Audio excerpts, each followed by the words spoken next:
What's up, everybody? Good morning and happy Wednesday as we are making the turn on this week already. Appreciate you making us a part of your start. If you are already up and at it, whether you are listening on the radio dials, 105.1 FM, 790 AM, available to stream up online at sportstalk1051.com. If you got your Alexa devices, your smart devices, the app, the Wisco Sports App, you can download it, take it on the go.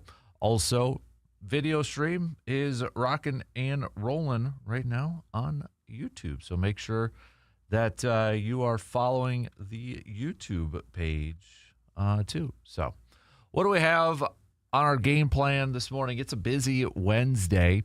First off, we've got some Brewers chat coming your way. Brew Crew falling last night to the Mets, getting blanked, getting shut out by the Mets 4-0. Quiet night for the Brewers offense, but you got to tip your cap to the youngster Thornton for the Mets, going 6 innings, just giving up 3 hits, and then the Mets locking it down after that. Only 1 hit given up by the Mets bullpen. That was Devin Williams in the final frame. So Brandon Sproat picking up the loss. He went 4 2/3, giving up 2 earned runs, did issue 4 walks, but Bryce Wilson helping out the bullpen and finishing things up, going 4 innings. So I think the bullpen should be pretty healthy and ready to go for today's rubber match. So Brewers still have a chance to win this series coming up this afternoon. 1:10 is first pitch. Logan Henderson is going to get the start here for the Crew, but it's an intriguing pitching matchup between Brewers and Mets because you got Christian Scott slated to go for the Mets. And on 13 games so far this year, 2.87 ERA and a 3-1 record. So we'll recap last night's loss, even though there's not really a whole lot to talk about there. Pretty quiet night, especially from an offensive standpoint. Kind of a little bit of a weird game for the Brewers, but and then we'll take a look at today's rubber match. Also, a little bit of adjustment. Initially, looked like Jacob Misiorowski's start was going to be pushed back at least a day when they announced their upcoming series against the Rockies. But then it's like, nope, Misiorowski back on a normal rotation. So originally it was going to be Sproat was going to pitch on 4 days rest, but I don't know if it was error or what, or they changed their mind. But because there for a second yesterday when that was revealed and announced, it's like, oh no, something going on with Misiorowski. But that's right now, knock on wood, all is good. So we'll talk plenty of baseball here this morning. Again, as we get set for this series finale coming your way. What else do we got on the docket here this morning? We'll talk some. Well, we're going to do an early version of Inside the Training Room, brought to you by Chippewa Valley Orthopedics and Sports Medicine. That's coming up just past the top of the 7 o'clock hour, so under an hour from now. A little early version. I definitely want to hit up talking about Brandon Woodruff's injury with Dr. Austin Crow. So that'll be coming up just past 7 o'clock. 8 o'clock, we're going to be chatting with Ty from Slab Factory, as we normally do every couple weeks and that. So we'll get to that fun conversation. You ever have any questions, by the way, for Ty from Slab Factory with card collecting industry, any tips, any advice, any thoughts, please send those on over. Please send those on over. Ty would love to talk about that and help answer your questions. So hit us up on that Shoe Doctors bullpen line with a quick text at 715-830-1912. And as always, you can hang out in the Section 105 chat room. So that'll be coming up at around 8 o'clock this morning.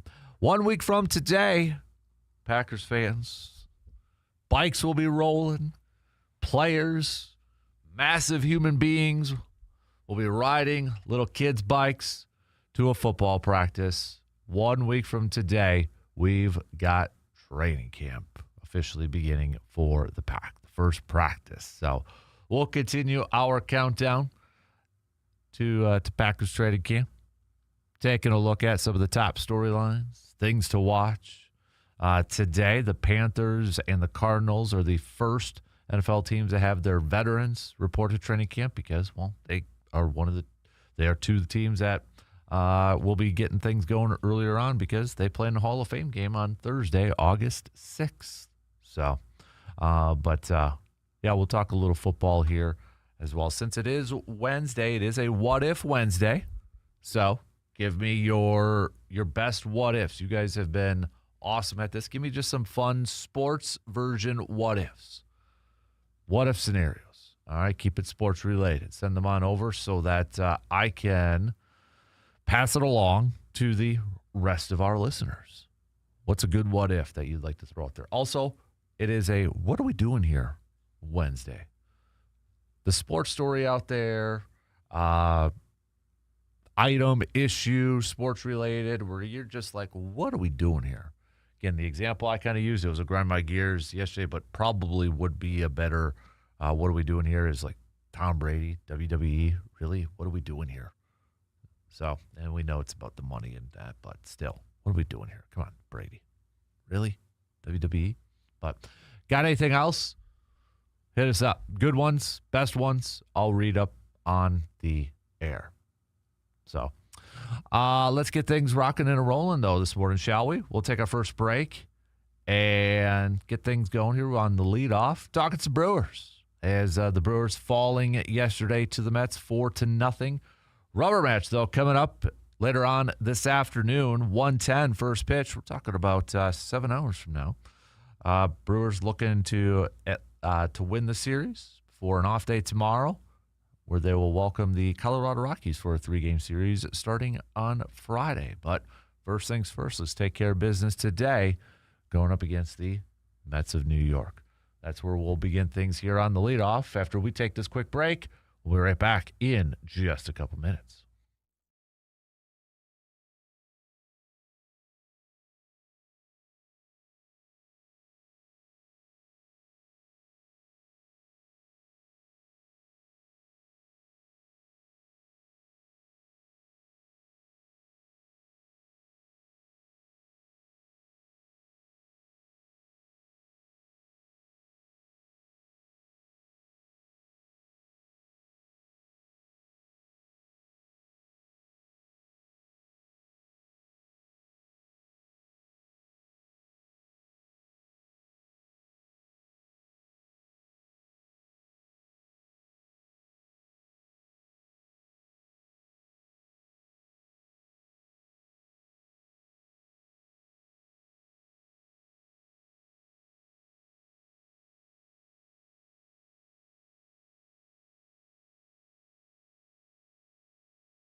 Looking for your next great night out? Well, make it at the VFW Post 305 right here in Eau Claire with live music, exciting events always happening at the VFW Post 305. Great food, cold beverages, and a fun, welcoming atmosphere. There's always a reason to stop by, whether you're meeting up with friends or looking for something fun to do. The VFW Post 305 has something for everyone. And make sure that you are following the VFW Post 305 on Facebook to stay up to date on all their latest events and entertainment. Check them out today. Maybe time for a little breakfast. Doesn't breakfast sound really good right now? Oh, gosh, it does. We had another game last night, but so it was late night coming back and, rewinding, starting the Brewers game from the beginning. So Brewers breakfast starts really good, or sounds really good right now. So if that's the case for you, make it a point to stop at the VFW Post 305, located 1300 Star Avenue,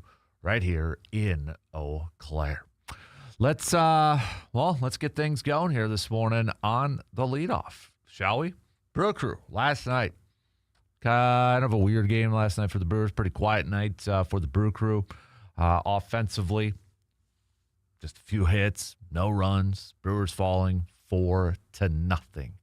4-0 loss for the Brew Crew. Might be just one of those games where you tip the cap to the opposing pitcher, the youngster Thornton, who was on last night. 6 innings, 3 hits, issued just 1 walk, no earned runs, 2 Ks. After that, the Mets bullpen shutting it down, only 1 hit given up. And that was Devin Williams in the last frame. So Brewers not able to have another come-from-behind victory. Brandon Sproats going just 4 2/3, giving up 2 earned runs. Did issue 4 walks, also struck out 4, gave up a dinger. Bryce Wilson keeping the bullpen largely refreshed with going 4 innings last night to close out the game. And now it sets up for the rubber match this afternoon. 1:10 first pitch here for the Brew Crew. And you got Logan Henderson going on the mound, going up against Christian Scott. First up, Logan Henderson, the last we saw him was Friday against Miami. Went 5 innings, 3 hits, 1 earned run, no walks, 4 strikeouts. And this was his second start since returning from the injured list. He got a start before the All-Star break. Back on the 9th, where he picked up a win, he went 5 1/3, 3 hits, 3 earned runs. Before that, we know he didn't pitch. His last game was end of May 22nd against the Dodgers. So looking to see Logan Henderson continue to maybe stack success, continue to put together some solid performances, back-to-back solid performances, the consistency part, because Logan Henderson is right now a big part of the rotation, a big part of hopefully a long postseason run if the Brewers get to the postseason. Brew Crew need Logan Henderson to be one of their top arms, top starting arms. So looking at today, hopefully he can continue to put together a string of solid starts, consistent starts. And, in 7 games, feels like he's played more than 7 games for as much as we've talked about Logan Henderson, but just 7 games, 7 starts for the youngster. Only 33 1/3 innings pitched, too. So, not a lot of innings on that arm for Logan Henderson this year. And hopefully that's something that could benefit this team once they get to October. But in those 7 games, he is 3-1 with a 2.97 ERA. On the flip side, the Mets going with Christian Scott. He has started 13 games this year, just under 60 innings pitched total. But he's had a solid year here, too. 3-1 with a 2.87 ERA. He's coming off of a win against the Phillies back on the 16th, where he went 5 2/3, 3 hits, no earned runs, no walks, 7 strikeouts. Before that, Royals, 5 innings, 3 hits, no earned runs, 1 walk, 5 strikeouts. And then on the 3rd, against the Braves, he only went 4 innings, gave up 3 earned runs, did issue 4 walks, and had 7 strikeouts. But when we look at Christian Scott here, so far in the month of July, even with that game against Atlanta, in 3 games he has a 1.84 ERA. June, he appeared in 3 games with a 3.68 ERA. Month of May, in 6 games that he started, 1-0, but a 2.79 ERA. No familiarity between these two offenses going up against both of these pitchers. So be interesting to see how this one goes. I mean, it looks like on the surface, on paper, maybe a little bit of a lower scoring game. But how many times have we said that and it ends up being an offensive shootout sort of deal? But it should be another tough test, I would imagine, for this Brewers offense. Hopefully they can give some early run support, though, to Logan Henderson. And hopefully Logan Henderson's got his stuff here tonight. But, again, first pitch, I should say this afternoon. First pitch, 1:10 here for the Brew Crew as they look to win this series. Have a little bit of an off day tomorrow, and then get back at it on Friday going up against the Rockies. So that's kind of your preview. Kind of looking ahead to that. But, yeah, I think the biggest thing outside of a win for tonight is looking at Logan Henderson continuing maybe to build up and stacking that success, stacking those consistent starts. Because he's going to be a big part. He has to be a big part of why the Brewers will hopefully have a deep postseason run.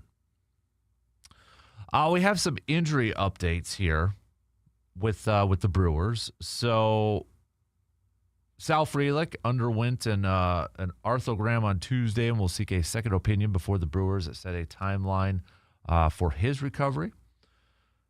Pat Murphy saying the first opinion was not anything major in terms of new news. We knew he had some stuff in the labrum, some rotator cuff irritation, so nothing that seemed to be earth-shattering, but he's putting it out for a second opinion.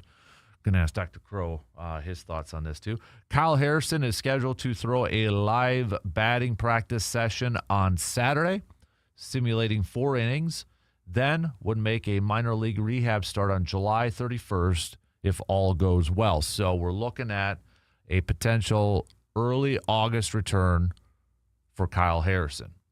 DL Hall is scheduled to make his next rehab appearance for AAA Nashville today, but still has some other hurdles to clear before the Brewers can bring him back, including pitching in back-to-back games.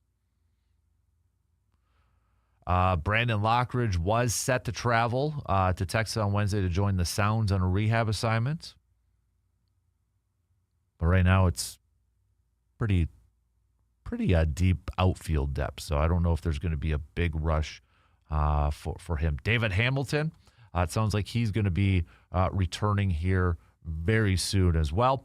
He began a minor league rehab assignment, playing 5 innings for AAA Nashville last night. And if all goes well, he will be back with the Brewers by the end of the week. So probably just a little bit more for that backup depth purpose infield, getting the speedster back. And maybe one of the team's best bunters over there too. So Jacob Mizorowski, there was a little bit of maybe concern when the Brewers revealed their starters for their next series coming up here, because it looked like initially that Brandon Sproat was going to pitch on 4 days rest against the Rockies to give Jacob Mizorowski at least maybe a week between starts. That was initially what was released. However, that has been changed now. So let's pump the brakes a little bit. Jacob Mizorowski will start on Sunday, and Sproat will be moved to Monday.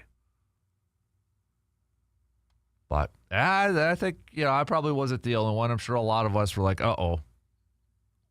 Anything going on? Because, Pat Murphy did say the word concerning yesterday surrounding, was it after the game the other night, Monday, about Jacob Mizorowski's short start. So, but the fact that he's going to be starting on a normal rest should be a good sign, all things considered. But all right, let's take a quick break. Oh, Living a Dream Jeff, good to hear from Living a Dream Jeff. Been a hot minute. Says, I've always asked this for decades. What if the Packers would have drafted Barry Sanders over Tony Mandrich? What if? That's another good one. That draft class, the first few picks. I mean, not only Barry Sanders, you could throw in a couple other dudes in there too, right? Dion was in there. I know Aikman was the first pick. But, yeah, what if? What if the Packers, that would have been fun. Number 20, retired by the Packers. Would number 20 be up in the Lambeau Field facade? I know there's a big trickle-down effect to it.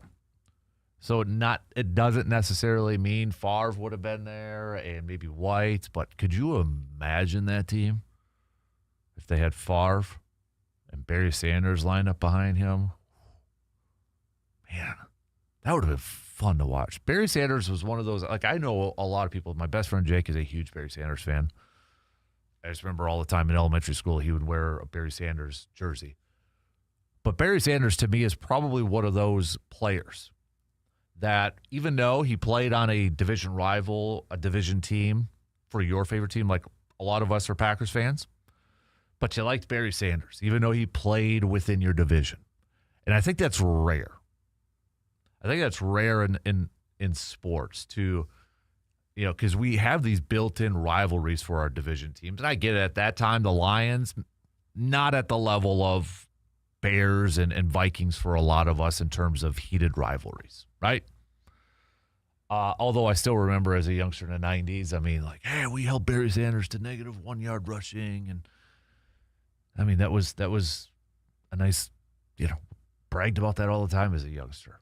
But Barry, I think, correct me if I'm wrong, but for a lot of us, like, I loved watching Barry Sanders. I hated watching him when he was with the Packers. I didn't want to see, or going up against the Packers, you didn't want to see that. But, man, some of the slow-mo replays, highlights, you're all probably thinking about some of them right now.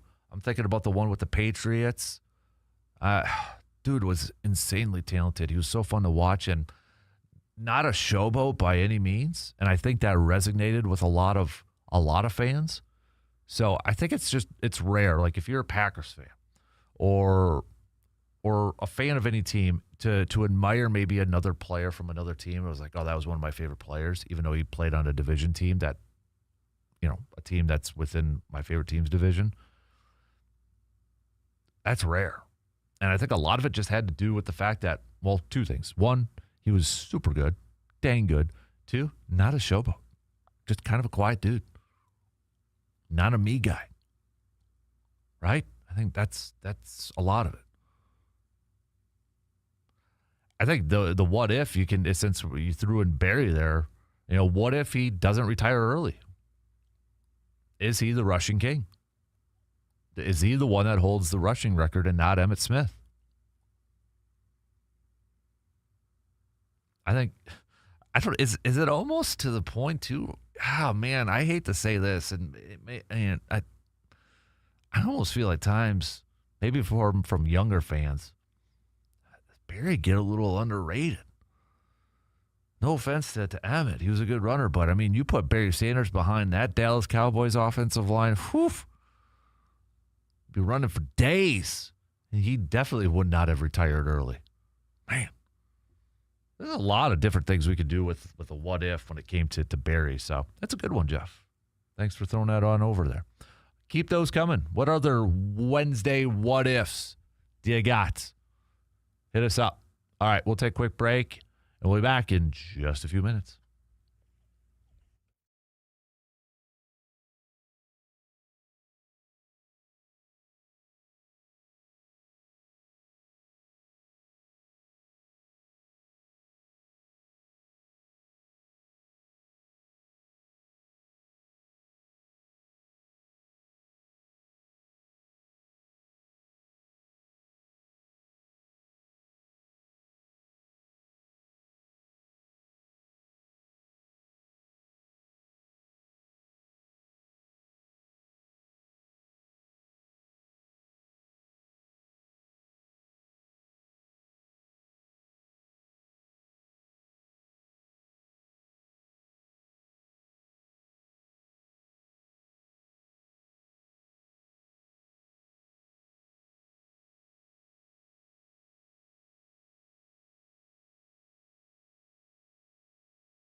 Nobody plans for an accident, but when the unexpected happens, you want a team that you can trust. And at Superior Auto Body in Eau Claire, they are proud to be locally owned and operated, providing quality collision repair and hometown service to drivers throughout the Chippewa Valley. Their experienced team takes pride in every repair, treating your vehicle with the same care and attention that they would give their own. When you need collision repair that you can count on, choose the people who live and work right here in your community. That's Superior Auto Body in Eau Claire. Locally owned, locally trusted, and here to get you back on the road. All right. We had Rando chiming in here. Rando from Chippewa Falls on that Shoe Doctor's bullpen line saying that I was at the game with the Pack I was at the game that the Pack held Sanders to negative yards.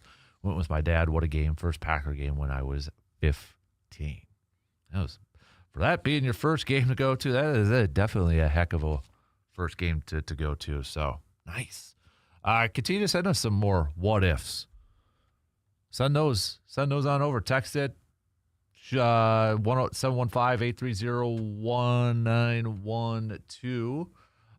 We got a couple more on the Section 105 chat. Good to see that rocking and rolling here early this morning. We've got, is it Kent says, what if the Packers hadn't beaten the Cowboys twice the year before to have two more wins and Barry Sanders hadn't stated that he would not play for the Packers if drafted by them?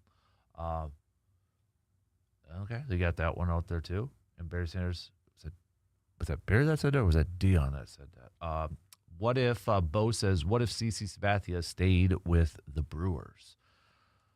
I remember, I don't know how accurate is it, but I think if my memory serves me correct, I think the Brewers offered him a contract, but I think everybody knew that it wasn't going to be, in the ballpark of what the Yankees gave him. But I thought it was like a 5-year, $100 million, so it was like $20 million deal.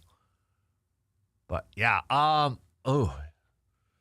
don't know, because that was after that 08 season. That was 2009, 2010 years were kind of like the Ken Maka era of Brewers baseball. Wasn't great. But, I mean, the way CC Sabathia pitched and the way the dude's a Hall of Famer. So you're maybe talking about, probably at least one of those 2 years they're in the playoffs. But then can you imagine that 2011 team? Now, I don't know if they would have been aggressive and still trading for Zach Greinke. But could you imagine that 2011 Brewers team? Let's say CC Sabathia signs for a few more years. Say he takes that 5-year, $100 million deal, whatever it was. And the Brewers still get Zach Greinke, that 2011 team. CC, Greinke, Yo-Yo. I would think that one would be a team that might have won the World Series, you'd think. But, man. I know a lot of these what-ifs that we throw out there, too. It's like, dang it, what could have been? You're thinking about, dang, what could have been some of the greatness stuff. But, I think there was a little bit of hope for as much as he talked about and loved Milwaukee. By the way, CC's son signing with the Brewers yesterday. So, Sabathia's kid, who was drafted by the Brewers in the 20th round, did sign with the Brewers. So, yeah.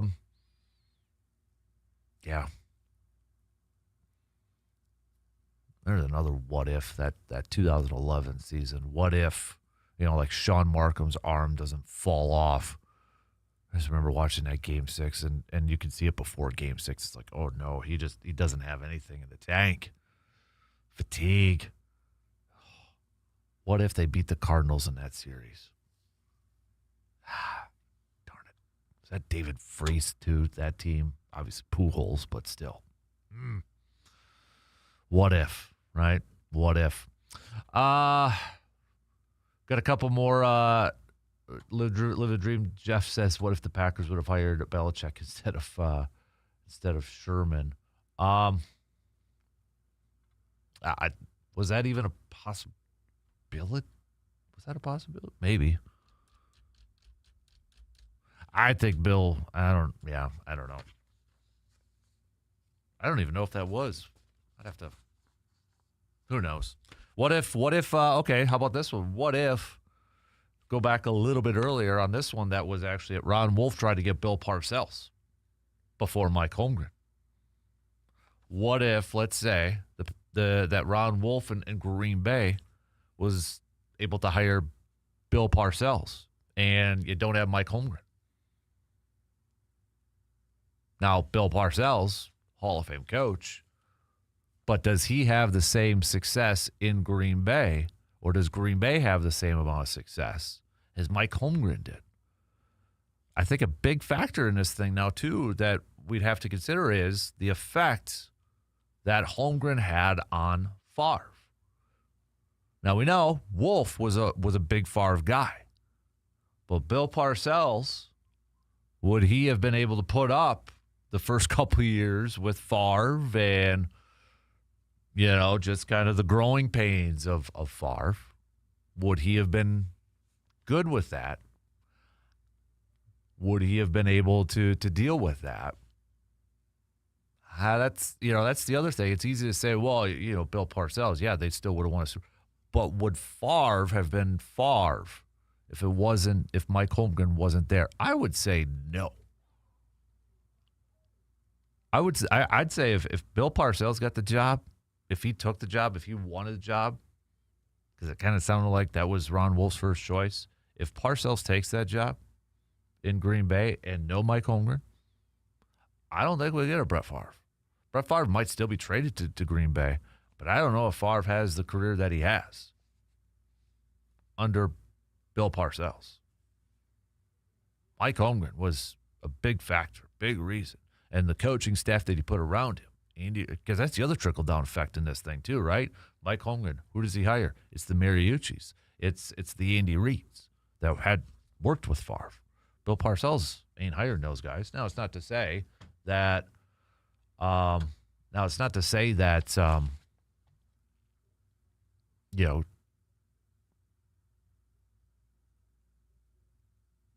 could have still developed into I know. I'm trying to make the case. Nah, I don't see it. So I don't see it. Good ones, though. All right, keep those coming. You can text those if you'd like, 715-830-1912.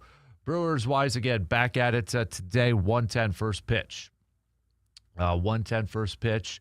You can listen to the game on the radio dials of 105.1 FM and 790 AM. Coverage will begin 35 minutes prior.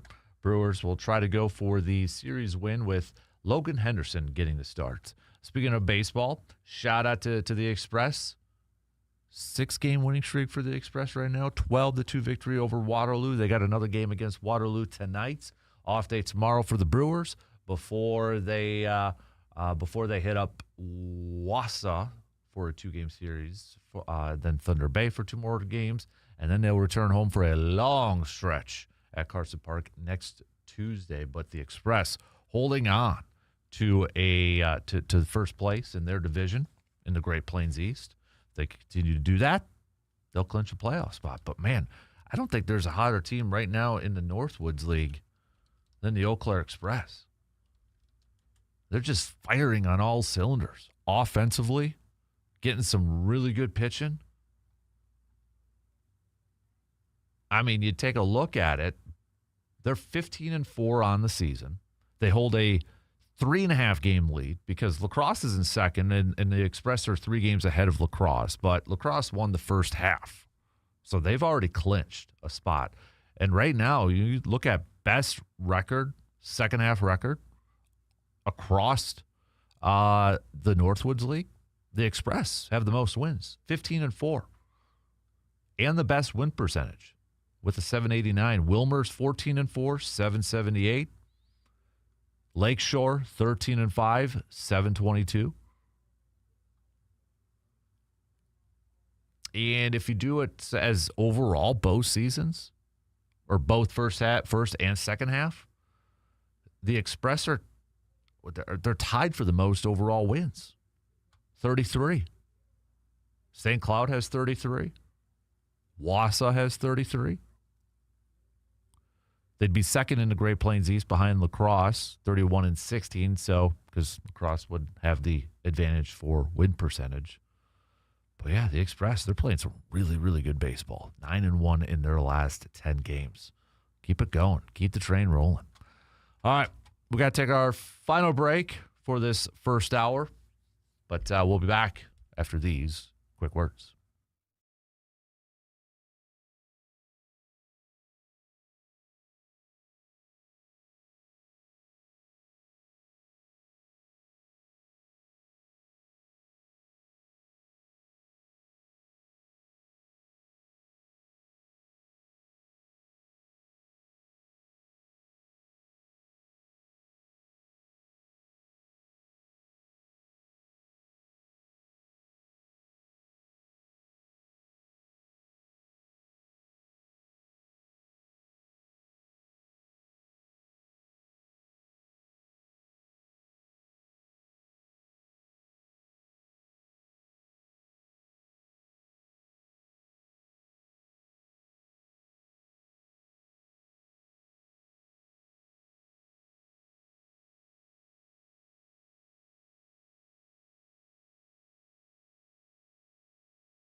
The countdown to fall sports is on. From Friday night football to volleyball, soccer, and cross country, athletes across the Chippewa Valley are getting ready to compete. But when injuries happen, getting the right care matters. Chippewa Valley Orthopedics and Sports Medicine specializes in helping athletes get back in the game with expert orthopedic care, sports medicine, and treatment that you can trust. Whether you are a weekend warrior or a high school athlete chasing your goals, their team is here to help keep you moving. Chippewa Valley Orthopedics and Sports Medicine, your partner in staying active, healthy, and ready for the season ahead. We're going to catch up with Dr. Crow coming up just past 7 o'clock for a Wednesday edition of Inside the Training Room. I want to get his expert opinion on the Brandon Woodruff situation now that we know he is undergoing another shoulder surgery. The odds of a comeback after having a second surgery in just the last couple of years with that shoulder. So curious to get Dr. Crow's thoughts on that. Coming up at 8 o'clock, too. Got a busy Wednesday coming your way. We're going to catch up with Ty from Slab Factory. So if you have any questions for Ty when it comes to the card collecting world, hey, hit us up. Would love to pass those along to Ty when he joins us for a little bit, starting at 8 o'clock. I know they've got the big card show, the National, coming up. Is it next week in Chicago? So anybody by chance going to that or have gone to that before? I've thought about it for the last few years, but yeah, I'd kind of like to still partake in it. So I want to talk to Ty about that. Maybe that's something to do in the near future or something like that. But I think it'd be cool if you're a sports fan to see all that different collectibles and not just cards. And I've seen like videos and highlights of it, but I'd probably add that to my sports bucket list. But yeah, I'm just kind of curious if we have any listeners that have gone to that, experienced that before. Let me know. Share your story if you do. So, but that'll be coming up around 8 o'clock. It is a What If Wednesday, and a lot of you have been hitting us up with your what if scenarios. Keep those coming. That's been a lot of fun. A lot of Packer-related ones here, but that's okay, as we are 1 week away from training camp practice opening up for the Packers' first practice. We have veterans reporting today for the Panthers and the Cardinals because, well, they get things going before everybody. Their Hall of Fame game coming up on Friday, August 6th. So veterans reporting for those two teams, and they'll be getting things going here pretty darn soon with practice. So, but we'll continue some Packers training camp countdown stuff before we hit training camp. We're actually working on, I'll be hopefully going over there next month to cover some stuff. So more details to come. I know a couple of you have inquired about the Fantasy Football League. More details to come. But what I think I'm going to do here is probably put out a sign-up form, just like if you're interested in playing. Don't text me right now and say that you're sick, because I'm going to lose track of that. I'll put up a form, and I'll put it up on my Facebook and put up on the socials, just so I can get an idea of how many people are going to do it, so I can figure out how many leagues we're going to do. Because I want to make a few of them if we get enough input, kind of like a 715 fantasy football thing going on. So don't hit me up with a text or message right now. I'll put up a sign up. That way I can keep tabs of everything. Make it easier to handle that way. Okay. So look for that on the socials. May even send out an email if you're a part of the Sports Talk Nation, where you get some email blasts once in a while. So may do that just to get an idea again. So, all right, a few more texts coming in. Brewers-wise, we have David saying, excited to see Logan Henderson continue to ramp up. I think he is a wild card player for the Brewers in this second half.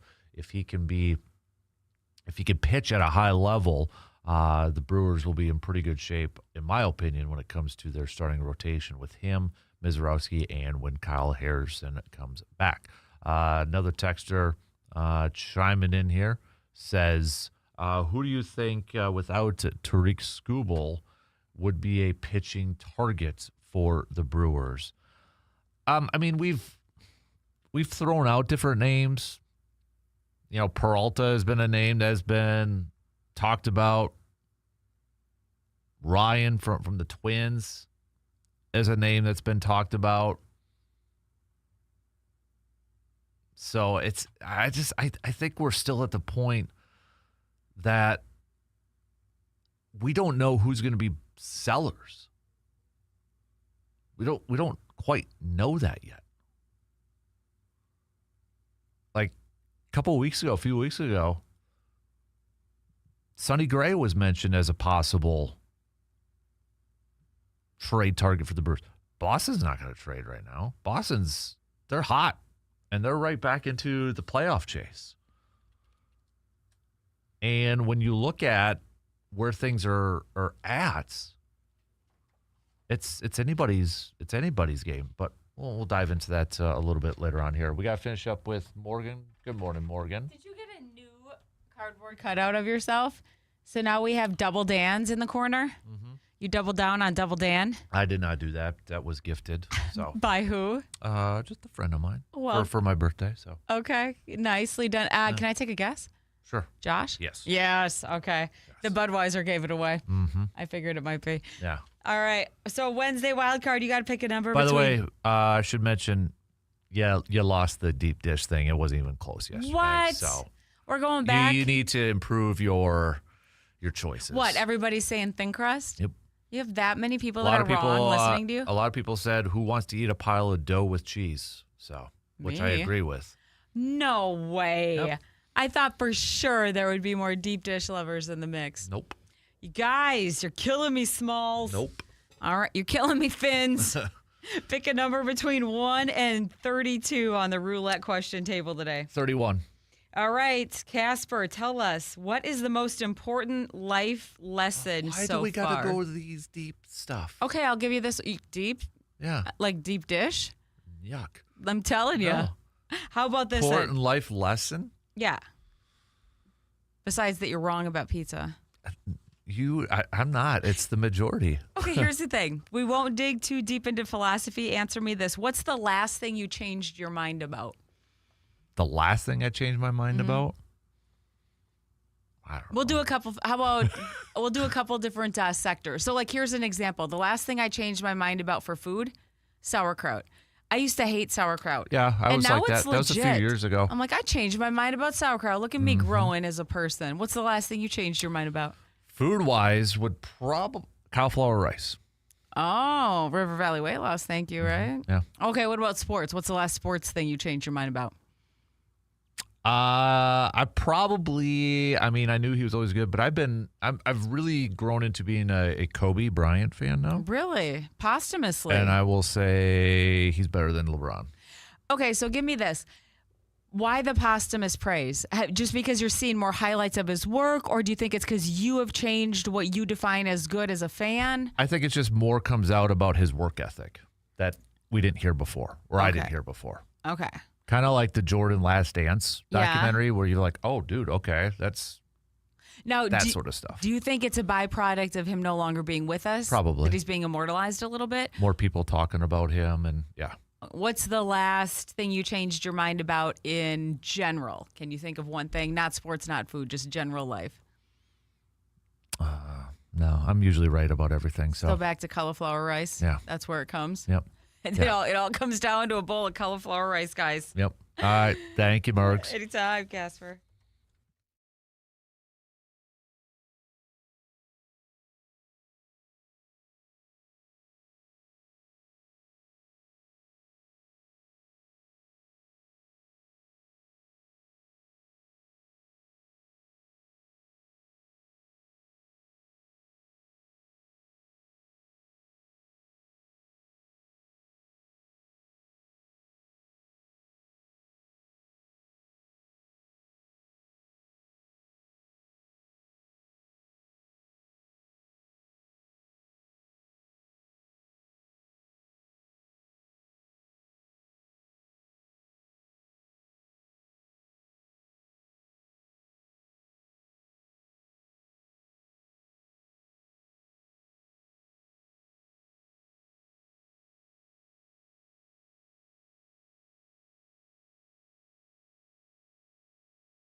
All right, second hour kicks off right now on this Wednesday morning of July 22nd. Thanks for hanging out with us and making us a part of your start here. Coming up in about an hour, we're going to chat with Ty from the Slab Factory, talk a little bit about the sports card hobby.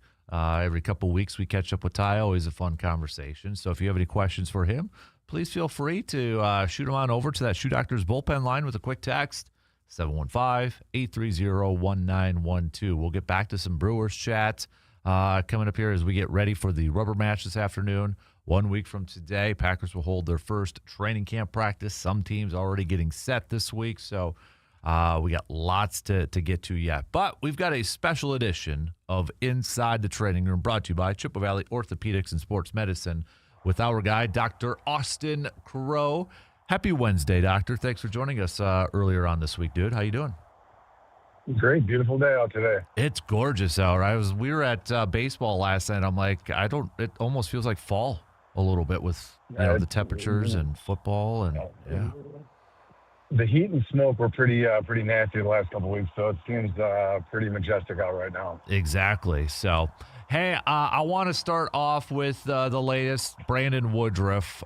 So he addressed the media on Saturday and made it official that he is going to have surgery again, another capsule surgery. He is not retiring. He is going to try to rehab after surgery and that. But I got to ask you, since this is his second one within the last few years, does this make it more difficult for him to return? I mean, does it limit? Does it shorten those chances for him to return? I mean, just how is this going to be tougher for him to come back from that first time? I mean, whenever you're looking at a revision surgery, I think the answer is going to be yes. It's the predictability goes down. So, I mean, whether it's an ACL, whether it's a meniscus procedure, whether it's a capsular procedure in a shoulder or stabilization procedure, those are all things that whenever you go back in, when we fix tissue, presumably, again, like we talked about, this is likely an avulsion of the capsule ligaments off the humerus. So he's probably had, it's called a haggle. That's my suspicion as to what it is. So you go in, you put anchors, you grab the tissue, pull it back to the bone. The expectation, of course, that heals incorrectly. Obviously, his was doing okay for a while because he was able to rebound and get back despite a lengthy recovery. And then, presumably there was a re-tear. So when you get back in there the second time, I can tell you the tissue is not quite as good. You already have some anchors in the bone, so that's not pristine area to put anchors in. So there are some technical challenges. Do I think it's a Hail Mary kind of situation? No, I don't. I think that there's still a good chance he can bounce back. I mean, traditionally, these type of shoulder surgeries do have a pretty high rate of recovery. That being said, he's trying to get back to be a Major League Baseball pitcher, and that's not exactly a low-level thing. So he needs to get back and rehab to the point where he's basically at 99% or better to truly get back at a Major League pitching level. So that's always a challenge. You add in the revision setting. Again, I'm not saying it's hopeless by any stretch, but I'd say the odds of him coming back are lower for this one than his first one. And any time a pitcher has surgery on a throwing elbow or shoulder, there's always a chance they just don't get back from that. So, yeah, I mean, certainly not an ideal situation, but, in that press release that he had, I mean, I think it's really get a positive attitude and saying, look, I have to attack this rehab. I have to go after this. It's another step to get back and do what I want to do. So, I mean, that's the approach he's going to need, and it's certainly not going to be an easy road, but one, he's been down. So I guess that's one advantage he does have is he's rehabbed it. He's been through it once, and he kind of knows what he needs to do. So maybe that'll be a slight advantage. But, as far as the overall surgery and predictability, like I said, I think that's certainly worse the second time around. Is there any concern with scar tissue buildup since this is a second time with his surgery? I know we've talked about scar tissue before with other injuries. Is that a factor with this one? Yeah, absolutely. Yeah. So when you go back, I mean, in people's minds, you think of what a capsule of a shoulder looks like. Obviously, not many listeners probably do a lot of shoulder arthroscopy like myself, but it's usually a fairly pristine layer of tissue that serves as basically a restraint to shoulder movement. So that's really the purpose of the capsule. It has thickenings that we dub them ligaments, but it's not like an ACL where it's this big, thick, robust ligament. It's really just kind of a thickening of the capsule. Point being, it's normally this little layer, nice healthy layer. In this case, it absolutely is going to have scar tissue. So when the surgeon's in there grabbing it with suture, because that's what you do, you put an anchor in the bone, suture to go into the tissue to pull it back to the bone. There's not a clear delineation to say, okay, this is bad scar tissue, this is good capsule. Sometimes you kind of have a hard time distinguishing between the two.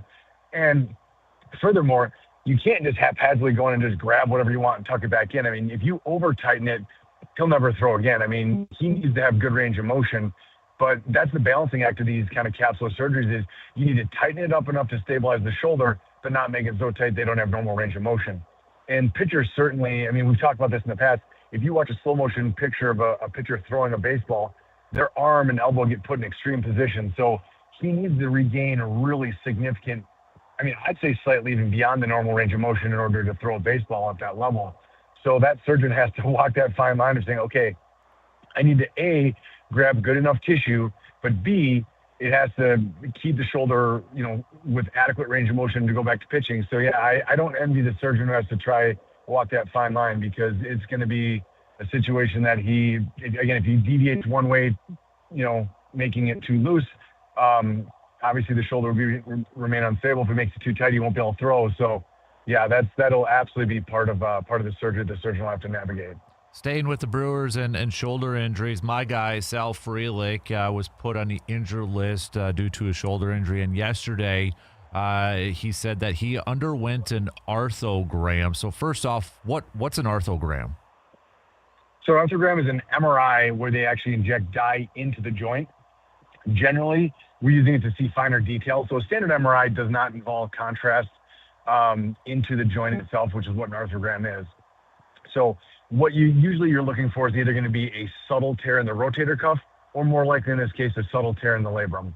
So he's probably going to be looking at labral pathology in all likelihood. Occasionally you'll get throwers who can have subtle rotator cuff tears, but usually that's an injury we see more often in either, pitchers or frankly older patients. It's usually not kind of the standard shoulder injury we see. So my guess is they're looking for a labral tear.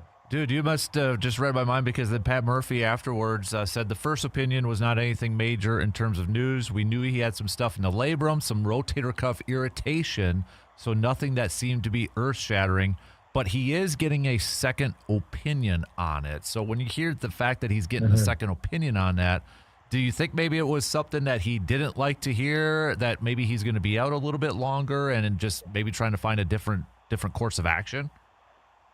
Yeah, I mean, second opinions are pretty dang common in pro players, as we know. I think there is always that element. Like if they get the news they wanted, they're probably not going to go barking up another tree. But I do think that the rate of guys getting second opinions are very high. I think it also may be the fact that maybe he's thinking, look, there's more going on than you're leading me to believe.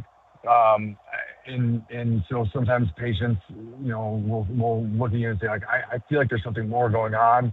And the answer you're giving me isn't what I want, and that happens. And so, as a surgeon, patients will often ask, like, what are your thoughts on a second opinion? I personally, in my patients, I welcome them. I mean, if someone has a different opinion than me, I'm always, all ears to hear what they have to say. Or, of course, if they say the exact same thing you say, it really cements in the patient's mind, okay, this is going on. Again, with pro athletes, you're looking at a return to a level that is just so much higher than the average athlete or weekend warrior that we normally take care of. The margin for being right and wrong is much more narrow. And so these guys, when their livelihood is on the line, their careers are on the line, they want to make sure everything is exact. So, in that setting, to get an arthrogram and a second opinion for more information is certainly not going to be a bad thing. My guess is if they're using that combination of labral pathology and a rotator cuff irritation, it's likely a phenomenon we call internal impingement. That's where during the throwing motion, you get a little bit of the rotator cuff rubbing against the labrum that can cause problems. It can get to the point where there's actual frank tearing, but usually if you catch this early enough, you're able to get through this with just rehabilitation, which is probably what the first surgeon told them. And then my guess is they just want to make sure that there's not more extensive tearing. And then arthrogram will certainly give better visualization of that because it basically inflates the joint with that contrast. So if there's a subtle tear in the rotator cuff, for example, it'll lift it up away from the bone, and the contrast will cut under the rotator cuff, and you can see it very clearly because the contrast is made to really show up on an MRI very clearly. Additionally, you can have little natural clefts in your labrum adjacent to the glenoid or the socket, and contrast will fall into those as well. And it gives us a better idea if this is just a natural cleft or is it truly a tear. So yeah, an arthrogram no doubt will give better visualization. Whether that changes the course of action, of course, remains to be seen. With NFL training camps getting going this week and more teams going next week, obviously we've got a lot of last year when we look at some of those season-ending injuries, a lot of big names out there, and one is Patrick Mahomes, and they're still saying that they expect him to be ready for week 1, even though he tore his ACL and LCL in week 15. I mean, just how rare would that be for somebody to return that quickly and be ready for week 1 if Patrick Mahomes was to go out there and play? Yeah, I mean, I definitely ahead of what will be my timeline for a patient. I mean, a multi-ligament knee injury like that, especially a guy who's just his style is mobile, right? I mean, he's not a true scrambling quarterback, but we all know that Mahomes extends plays with his feet almost every single play, it seems like. So, I mean, good for him if the knee is rehabbing that way and feels that good. And I'm trying to remember, did he have a surgery with Dan Cooper down in Texas? I think that he did. I think he did, yeah. Yeah, so I mean, just a little bit of history to that.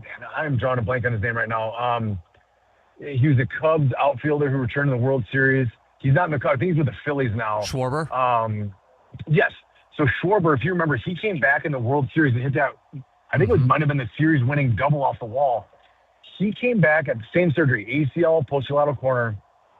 He came back to play in the World Series. I want to say it was at like 3 or 4 months, which is way earlier. Now, I think if you look at the special circumstance of playing in a World Series game, I think guys are willing to push stuff. But I think you have to look at every surgeon has a different appetite for, their level of risk. And it's a discussion you have with your patient, because there's patients who want to get back at like week 1. I mean, I'm being a little bit, facetious, but, you have to sometimes find that middle ground. Clearly, Dan Cooper's got a little bit more leeway with his patients, and certainly Schwarber's come back, and he's obviously having a great career, and his knee's doing really well. But it's not a guarantee if you come back early you're going to get injured, but the risk is higher. So you have to look at it from, my conversations with patients in this circumstance. You just say, look, at this point, especially with 2 ligaments that are injured, I think your risk of injury is just too high coming back early. Apparently, he's a little more comfortable with that. So would it be – I think most surgeons – wouldn't let him come back that quickly, but clearly his knee's doing well, and he's got a track record of athletes coming back. So maybe it's something that will take place. I almost feel like if I was an offensive lineman for the Chiefs, I'd almost be under a lot more pressure than I normally would be, because it's like that first hit Patrick Mahomes takes, everybody's going to be holding their breath, I feel like. Yeah, I mean, it's going to be the hit. I mean, truthfully, if I was a surgeon, I'd be holding my breath the first time he tries to make a juke out in the middle of the field. I mean, that's truly where he'd be more likely to re-injure. But yeah, you can certainly get any injury with a hit as well. But no doubt, I mean, to those linemen, if they're porous and they're letting guys through, and he's got to run around for his life in the backfield, yeah, that's going to certainly raise some people's blood pressure on the whole sideline. So yeah, I mean, we'll have an idea what's happening during training camp. Leading preseason, all that stuff. We're going to see exactly what he's doing, what reps he's getting. So we'll have an idea. I mean, just a little bit of me feels like this might be Aaron Rodgers part 2, where he said he was going to come back right away with his Achilles, and it's just a lot earlier than normal. And again, going back to Schwarber, that was for a World Series game. I mean, you're like, okay, this is like all the cards are on the table there. To come back for week 1, is it really worth that risk? I guess we'll see, right? Time will tell. Right. He's Dr. Austin Crowe, Chippewa Valley Orthopedics and Sports Medicine, for our Wednesday edition of Inside the Training Room. Dude, appreciate the time as always. Thanks for adjusting your schedule and hopping on a little bit earlier this week. And have a good rest of your week, and we'll chat with you again soon, okay, bud? Sounds good. Take care, Dan. You got it. There you go. Dr. Austin Crowe, Chippewa Valley Orthopedics and Sports Medicine. Always a great conversation with our doc. We always appreciate his time. So, all right. Let's take a quick break, and we'll have plenty more to get to here on this Wednesday morning. We're right back in just a few minutes.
It happens every single year. 1 minute you're grilling some burgers, some brats, maybe heading to the lake and watching the kids play outside, ball games, and the next thing you know, you're shopping for school supplies and wondering where the heck summer went. Well, before the backpacks come out and the busy fall schedule takes over, now is the perfect time to freshen up your home with some new flooring from Carpet City Flooring Center in Eau Claire. Whether it's maybe some soft new carpet for the family room, some durable luxury vinyl for those muddy boots and those busy kids, or some rigid max flooring to give your whole home a new look, the team at Carpet City Flooring Center will help you find the perfect floor for your family and your budget. They're locally owned and operated, so they know Wisconsin homes, and they're committed to making the process easy from start to finish. Make the most of these last weeks of summer. Stop on in to Carpet City Flooring Center in Eau Claire today, because home is where Wisconsin families make their best memories. Again, a big thanks to Dr. Crow for joining us for an early version of Inside the Training Room, brought to you by Chippewa Valley Orthopedics and Sports Medicine. If you missed any of those conversations, they are up in our podcast form. So if you missed his take on Brandon Woodruff, that'll be up in podcast a little bit later on this morning. We'll get back to some more of your texts. I know I got quite a few here to get to. Paul, keep those coming too for Ty from Slab Factory. He's going to be joining us here at the top of the hour. We're going to switch gears and chat a little football. The Packers begin their first training camp practice a week from today. We're going to be over there next month at some time, so more details to come over there. But something fun planned next month when we're over there. But with practice beginning, Packers obviously making some news a couple days ago, extending Devontae Wyatt to a 3-year extension. We talked quite a bit about that yesterday. But, Joe, your thoughts on the extension for Devontae Wyatt that came down the wire late Monday afternoon? Yeah, I love it. And again, it goes back to it's a paint-by-the-numbers off-season for Brian Gutekunst, because I think we've all talked about it. Sean Ryan, that was a question. Jaden Reed, Christian Watson, Devontae Wyatt, and, of course, Tucker Kraft is probably going to be next. And so, this is what a draft and develop football team does. And don't get me wrong, I think, Goody has shown a propensity that if he needs to go outside the draft and develop, he does. But it's getting guys to that second and even sometimes that third contract. And so I thought this was a good contract for both sides. Green Bay, I believe, around $14 million, still under the cap for this year. So I do see that Tucker Kraft extension getting done as well. But I like it. I think Devontae Wyatt, when he's healthy, and I get it, that's a big if or that's a big when. But when he is healthy, he is probably the most disruptive defensive lineman they have. And so I think it was a good deal for both sides. I think Wyatt got the numbers that he wanted, and it keeps Green Bay in a good salary cap position. So just counting those days now until 85 gets his. When you look at some of those deals that were done by Green Bay so far this season, Jaden Reed, Christian Watson, Devontae Wyatt, does it almost seem the player got some money, but also if you had to pick, kind of trended towards team-friendly deals too? Oh, 100%. I think if you look at the totality of these deals and look at the guaranteed dollars and then look at how they're able to spread some of the cap hit out. But Green Bay does it smart, in my opinion, is they are very, very limiting on guaranteed contracts.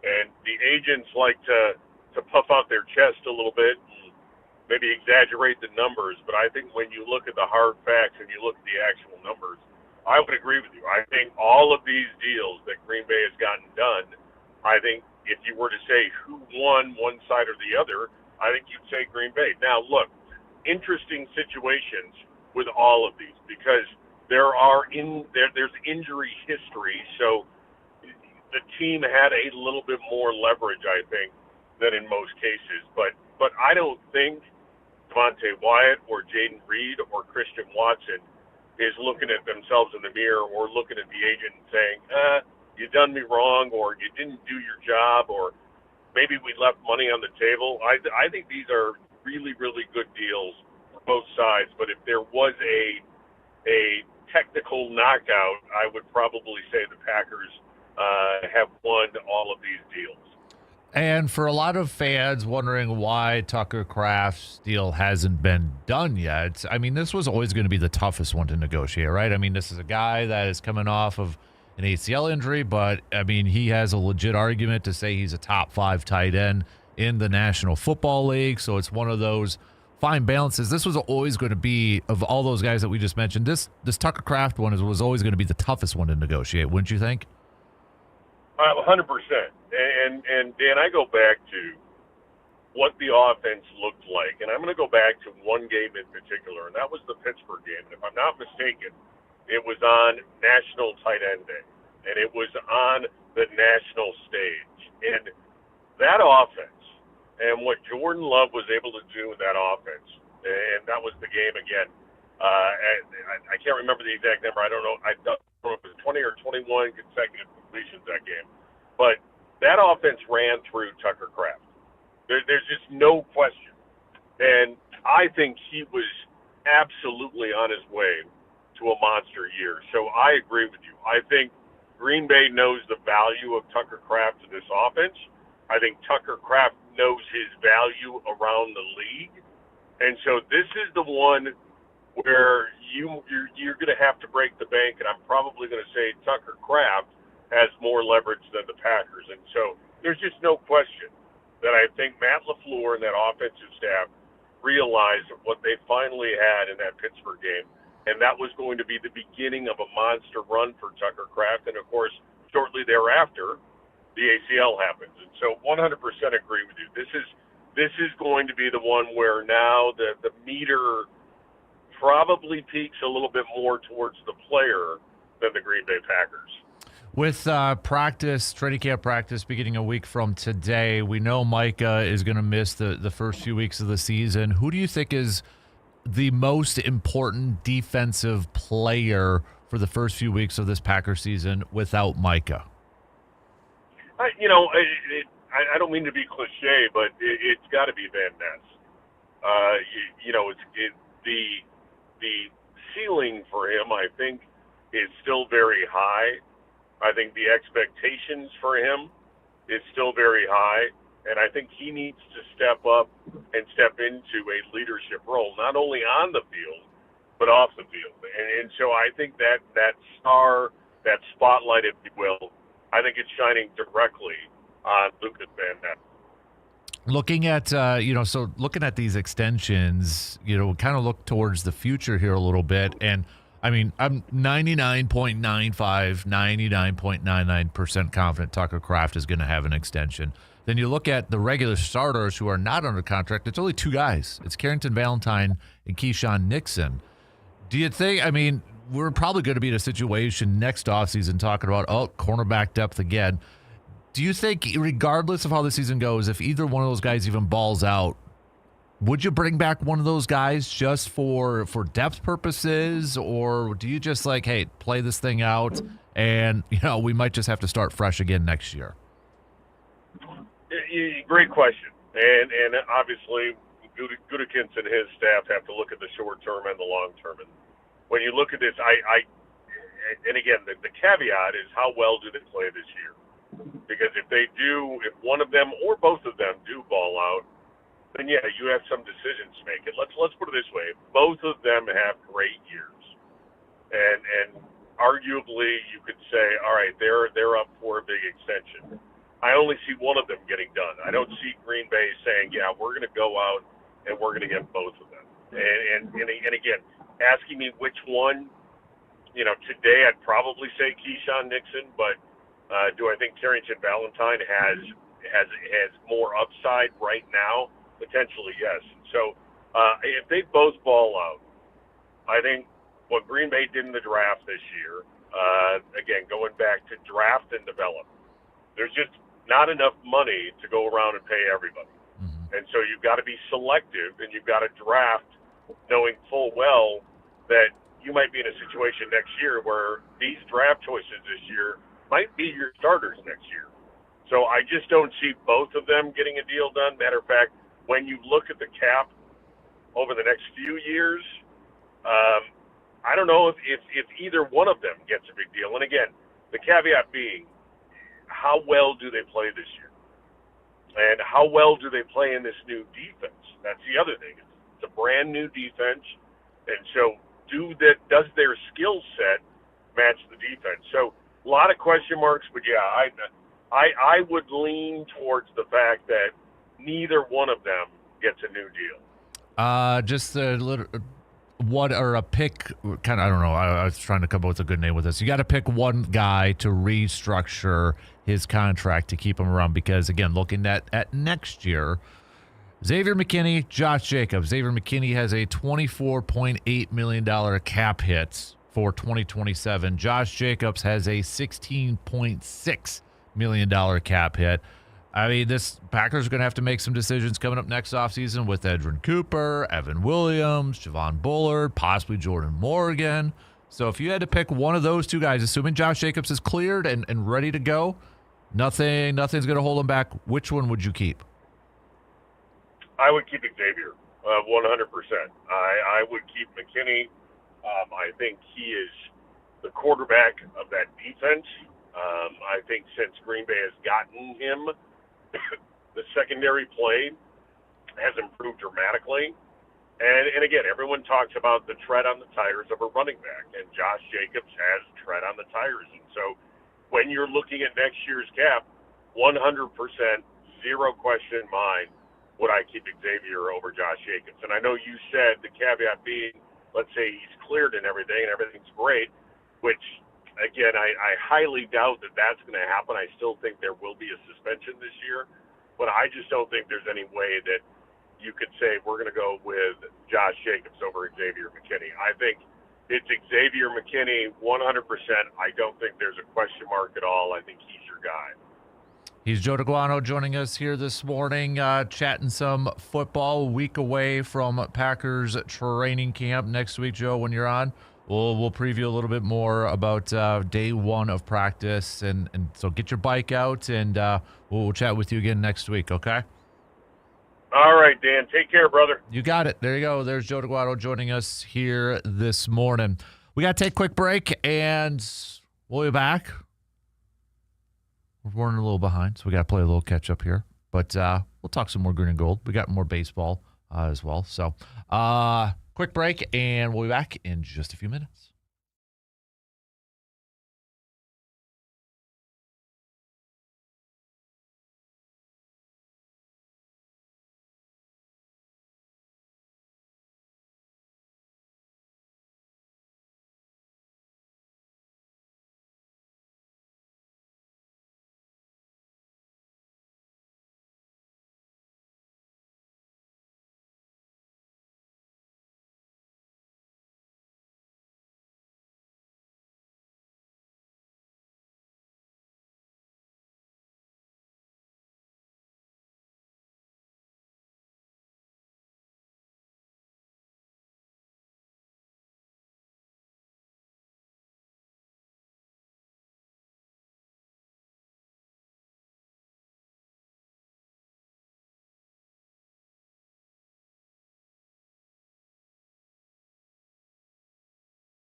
When you're looking for your next vehicle, choose a dealership that knows and cares about the community it serves. Toyston Ford in Chippewa Falls is proud to be locally owned and operated, providing hometown service and a better buying experience for drivers throughout the Chippewa Valley. Whether you're looking for a new Ford, a quality pre-owned vehicle, or trusted service for the vehicle that you already own, the team at Toyston Ford is there to help. Experience the difference of shopping local. Toyston Ford in Chippewa Falls, your hometown Ford dealer. Hey, don't forget, time is running out. If you want to participate in the upcoming 6th annual Kasper Classic, Friday, August 7th, we opened up one spot for that highly coveted 10 a.m. tee time. So if you want to get in there, you want to claim that spot, you got to head to our website, sportstalk1051.com, and sign up your two-person team for just $90 per team, not per person, per team. So split it between you and your partner if you want. But that includes your round, your cart, your meal, your couple of beverage tickets, okay? Or if you want to participate early on, 7:30 a.m. slate. We got a few more of those too. So all details and to sign up, just go get to sportstalk1051.com.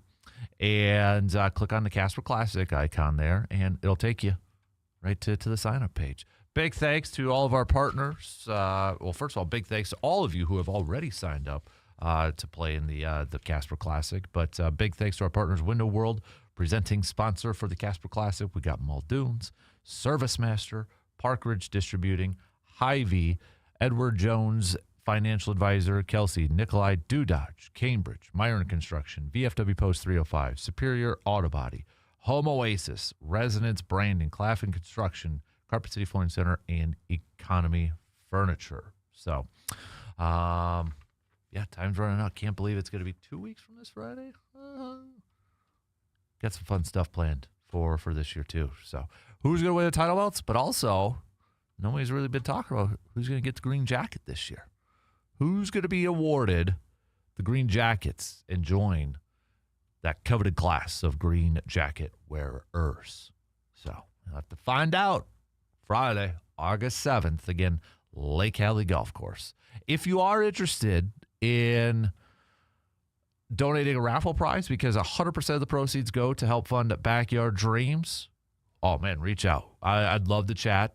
I'll put you in contact with one of our peeps, but we could definitely use it. More the better, right? More the merrier. So if you're interested in helping out with that, that would be great. That would be absolutely fantastic. So, okay, we've got Brew Crew. We'll talk some more Brew Crew. A lot of you chiming in with some questions for Ty from Slab Factory, which is awesome. That's awesome. So keep those coming. We'll get to as many as possible. We got a lot of them here. Keep them coming.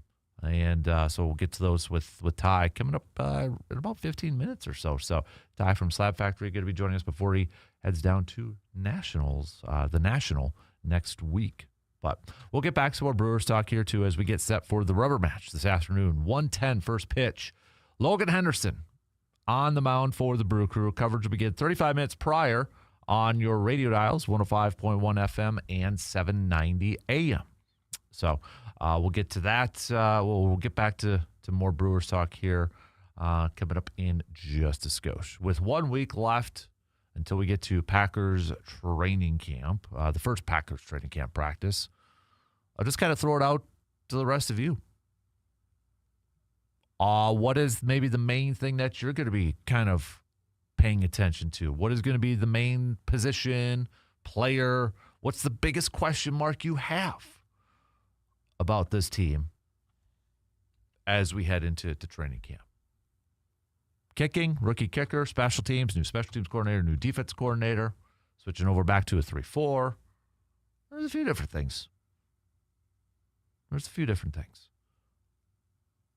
And maybe kind of a fun thing,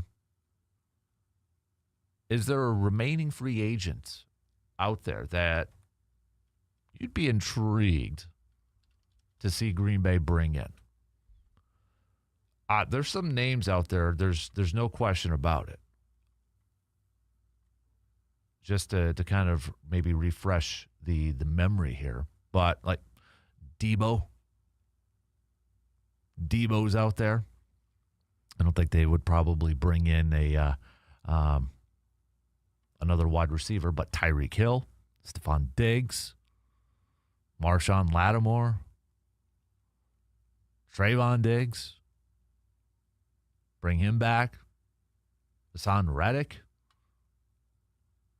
I'm kind of curious about that one. They might go with the youth movement, but I mean, you got a Jonathan Gannon connection there. Yeah, I'm just kind of looking at some of these other ones. But if you look it up, you could go to like spottrack.com and look at 2026 NFL free agents and just click the tab that says available. You'll see the list there. Kind of surprised on some of these. Maybe a little surprised that Debo's still available, but I think some of these teams might just, and with them being veterans, there might just be the case like, okay, we're going to wait till camp and then some of these guys are going to sign. Or maybe they want to see some of the youngsters get a crack, or maybe they're just waiting for an injury. It's going to happen to a team somewhere. And then maybe the price goes up just a little bit more. But there's definitely some names out there for sure. Okay, we got to take one more break before the top of the hour. But, hey, it is Wednesday, so it also means it's a What If Wednesday. First hour, you flooded us with some what ifs. So keep those coming. Have fun with this one. Have fun with it. It is also a what are we doing here Wednesday? I got mine, but I'm going to do it in a 9 o'clock hour. And I'm just going to kind of tee it up here. It's going to be kind of a feedback question attached with it, an informal poll question attached with it. Sports media has been in the news a lot in the last 24, 36, 48 hours, and it's going to be related to that. And maybe one particular person. So that's coming up in the 9 o'clock hour. So let's take a quick break, and we'll be back to wrap up the second hour, and we're already going to be at halftime, peeps. We'll be back after these quick words.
When your vehicle needs attention, make it easy on yourself. Trust the team at AJM Automotive in Eau Claire. With 2 convenient locations, AJM Automotive makes taking care of your car, truck, or SUV simple.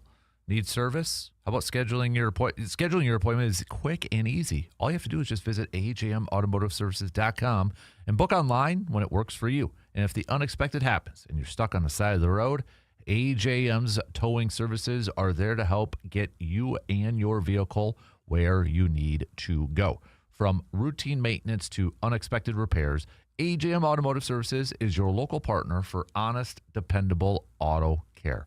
2 Eau Claire locations, easy online scheduling, trusted service when you need it the most. That's AJM Automotive Services, where they keep you moving. All right, just a few minutes left to the top of the hour here. We got a few people chiming in with their what they're going to be paying attention to with the Pack. We've got Ben saying rookie kicker. We've got Derek saying new defensive coordinator. We've got Matt saying it's the offensive line. Another pick for offensive line from Kevin. We've got Tyler saying it's the cornerbacks. And then another texter, don't have a name, can't give you any cred, but saying it is it's the offensive line with specifically Jordan Morgan, they said. So keep those coming. All right, we are 1 week away from the Packers' first training camp practice of the year. Can you feel it?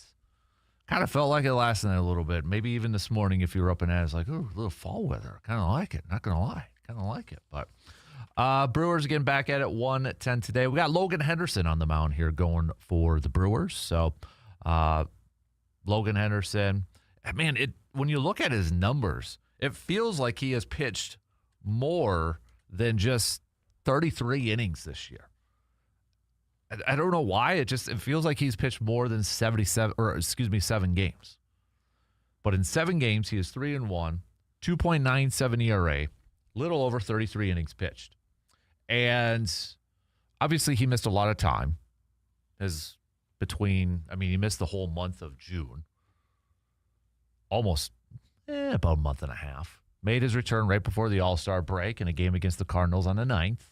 Went 5 1/3, gave up 3 hits, 3 earned runs. Picked up the win, though. And then the last time we saw him was last Friday against Miami. 5 innings, 3 hits, 1 earned run. No walks, 4 strikeouts. I think now, okay, Logan, let's continue to build upon that, right? Continue to stack those games. Continue to have consistent games. Seems like a guy that is probably just going to get you 5 innings, maybe a little over 5 innings.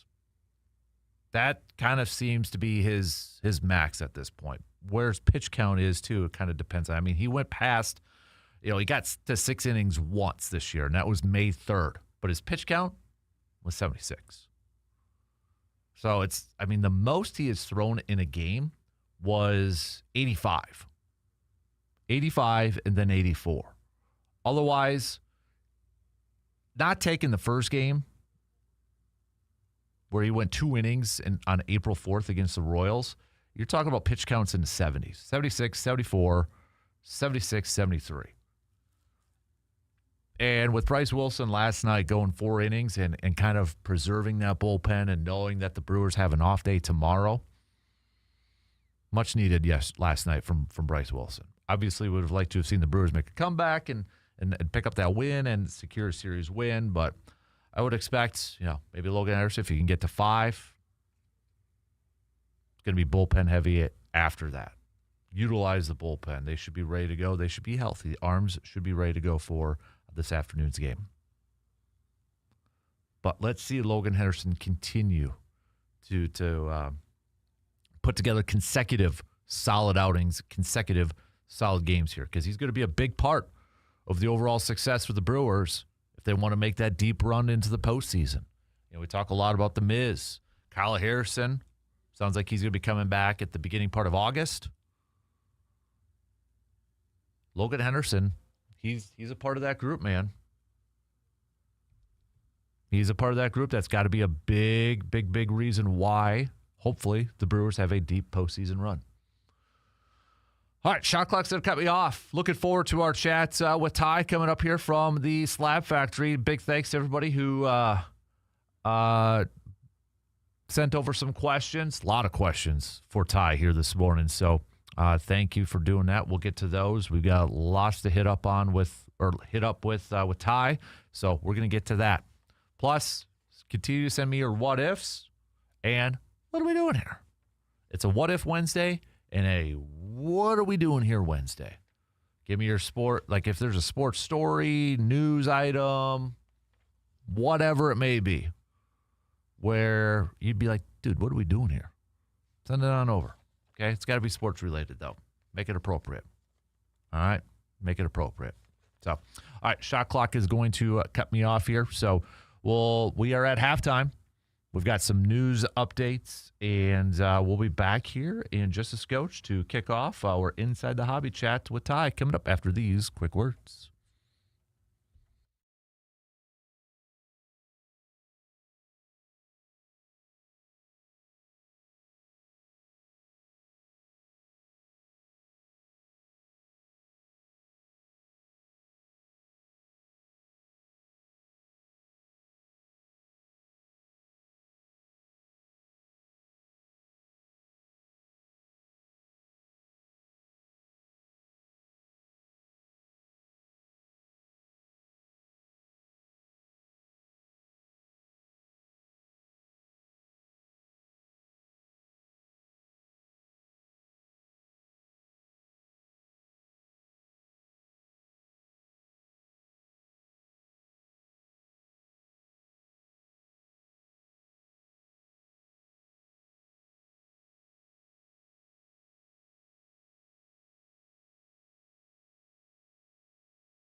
All right, second hour is over with. We are on to the third hour. Halftime is over with, peeps, and we appreciate you making us a part of your start. If you are up and at it, you should be. It's 8 o'clock in the morning. You should be up and at it, unless you're a kid and you're still sleeping, and I get it. It's summer vacation yet. So we'll get back to some more Brewers talk coming up a little bit later on. Rubber match today, 1:10 first pitch. Logan Henderson on the mound for the Crew. You can listen to that game on the radio dials, 105.1 FM, 790 AM. So we'll get back to some more Brewers chats. Some teams starting training camp. Veterans reporting today for the Cardinals and the Panthers. Packers will have their first practice coming your way a week from today. I am excited, though, because this is one of my favorite portions of the show. Every couple of weeks, we get to chat with our good friend Ty from the Slab Factory. How you doing, man? Good. Yeah. We're kind of going through some of the questions we'll get to here in a little bit, but a lot of listener questions for you, which I'm excited to get some of your feedback on here too. I love hearing that there's people who have questions for me. Every time I come on here, I'm always like, all right, like, what are we going to knock out today? And you guys are creating content for us. It's great. Yeah, definitely. So big thanks to everybody that sent over some questions. I want to lead it off though, because I've been seeing these posts all over, including from you. The big event next week, the National in Chicago. Yes. Have you been there before? Yes, I've done the National twice. Okay. Yeah. So kind of set the stage for all of us. What is that like down there? It is. So it's the most vendor tables of any show in the nation. Like everyone's talking about Fanatics Fest last weekend, right? And Fanatics Fest is awesome. I've not been. I'm probably going to go next year. Mm-hmm. It's usually in June, and then like the Nationals in like late July, early August, which is nice to have that separation. Right.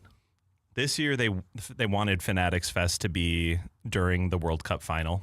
Okay. So they intentionally scheduled it around that. Okay.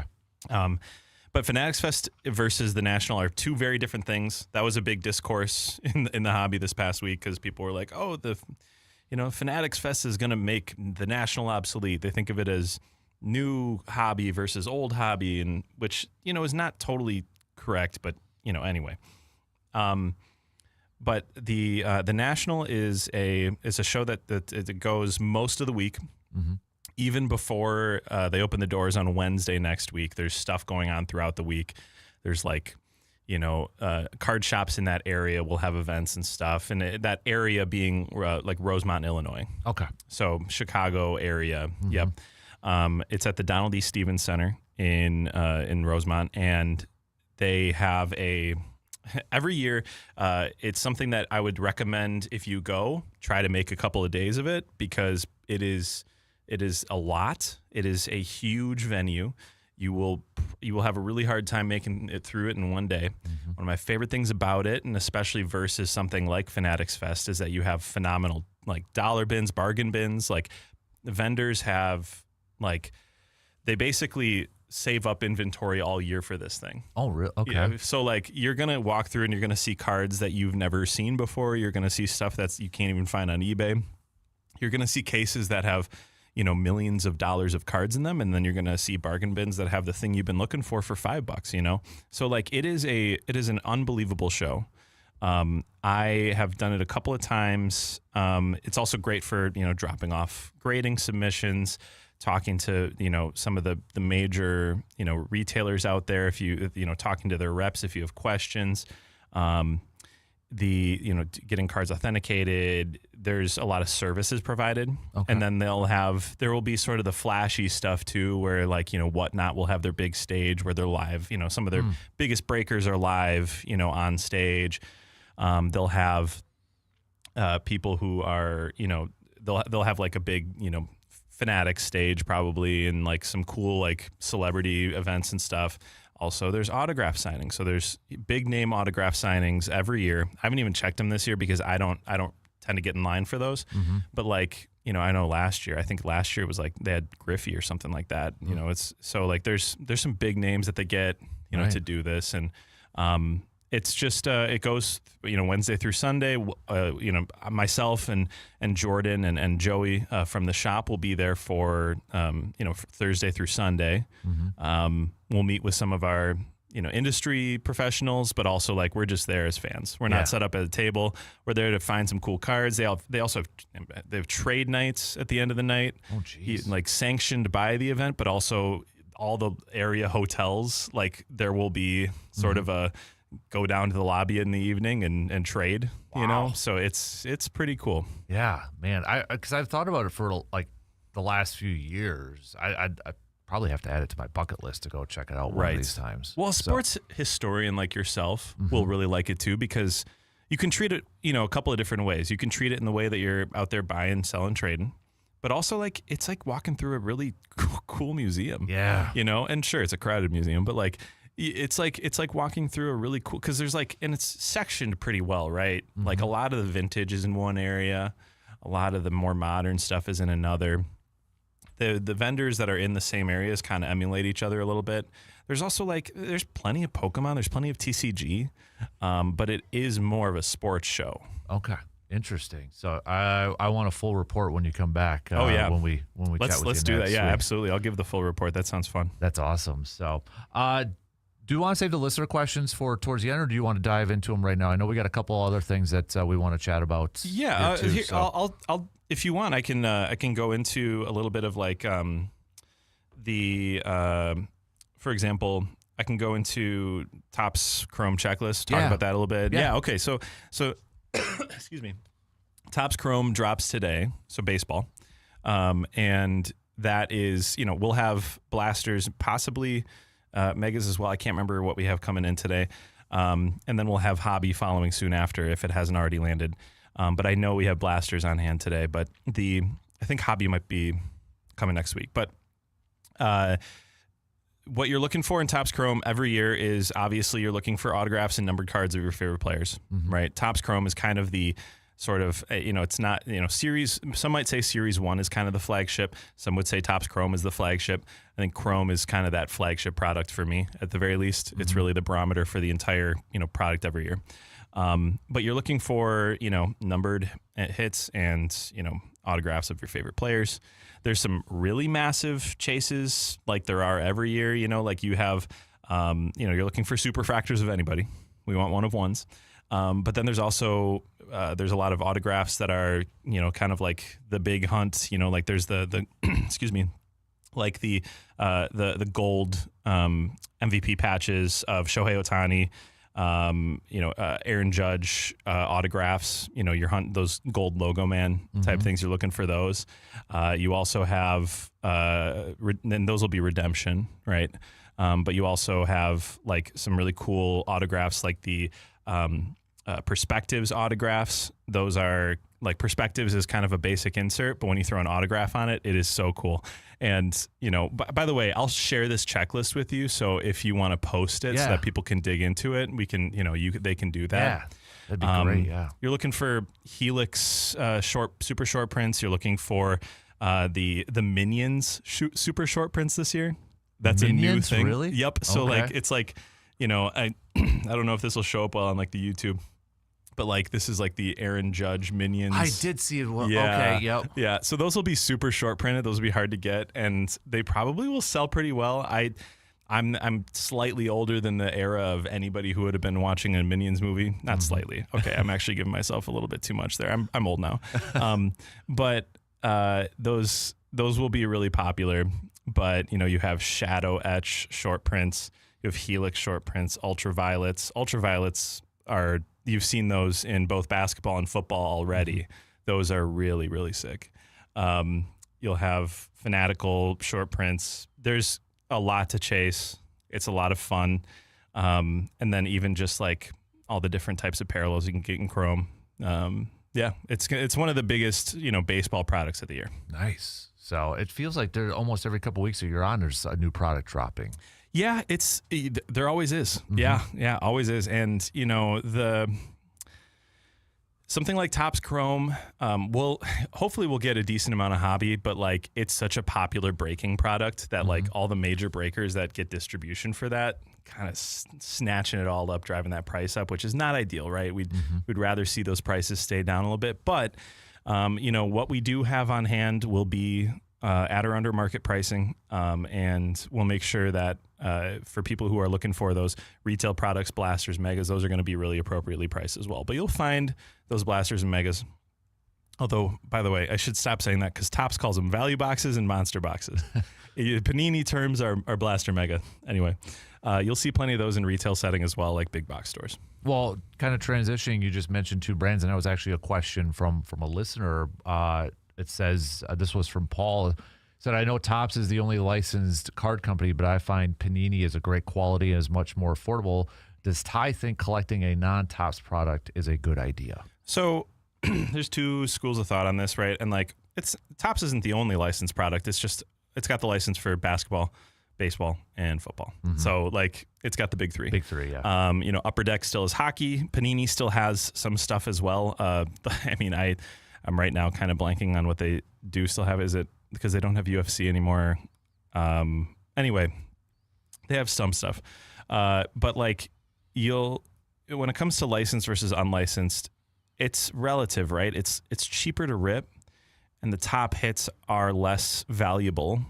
But it's all, if you're paying less to open the product, then you're getting a card that's worth a little bit less, but it's still worth something. Mm-hmm. So it's all relative.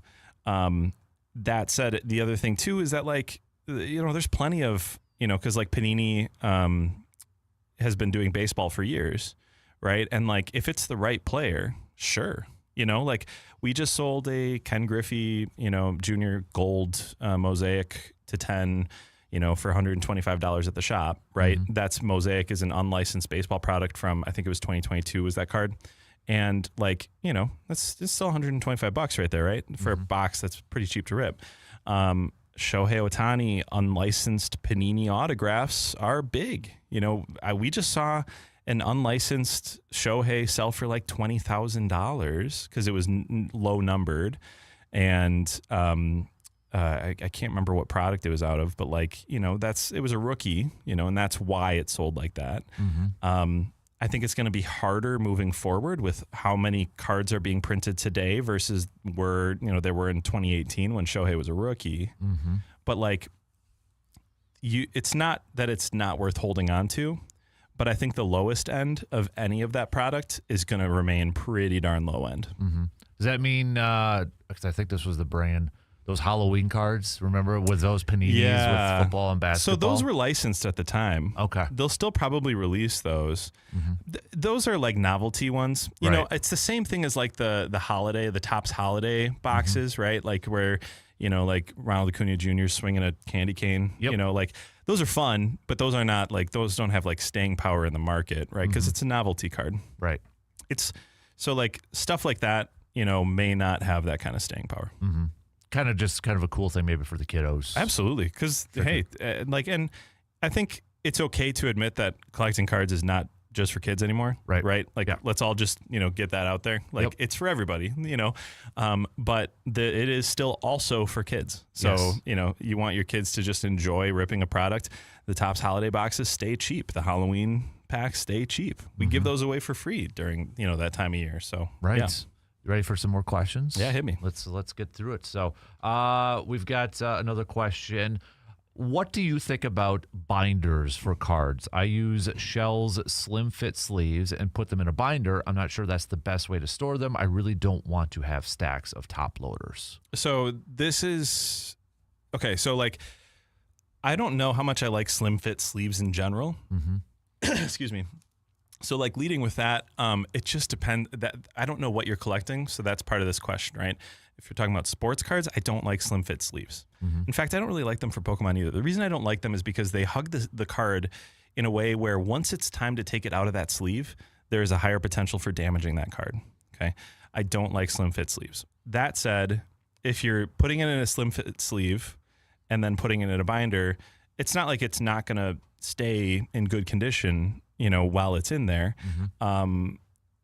If you are trying to protect a valuable card, don't put it in a binder unless it's maybe a top loader binder. Those exist. We sell those at the shop. The best way to protect a card, hands down, regular penny sleeve top loader. Mm-hmm. And then if you want to make sure it never falls out of the top loader, put it in a team bag. It's like we sell those at the shop as well. You can also put it, there's a reason I don't like one touches. So like the magnetic one touches. Oh, yeah. Those, there's usually room to kind of rattle around. There's potential for something like specks of dust and stuff to get in there and scratch the card. I know that sounds dramatic, but it does happen. So, the best way to protect a card is going to be top loader sleeve. Binders are fine. Like, especially like, I think Pokemon, it's far more acceptable. And we've seen stuff come out of a binder that's been in a binder for 20 years that looks phenomenal, right? Mm-hmm. But there's more potential for damage in a binder. So if it's stuff that's like really valuable, I wouldn't put it in a binder. If it's stuff that you just like, yeah, absolutely. It's a great way to display and look at your cards. The other thing too is that like, when it comes to a one touch, that's a great way to display a card. A card looks awesome in a one touch. So like if it's just sitting up on the shelf, sure, one touch is fine. Don't ship your cards in a one touch. Don't like rattle it around in your case in a one touch. Put that in a top loader if it's a valuable card. You want to make sure that it's protected properly. Is that why you like to, like if you order a lot on eBay, they're in those one or top loaders?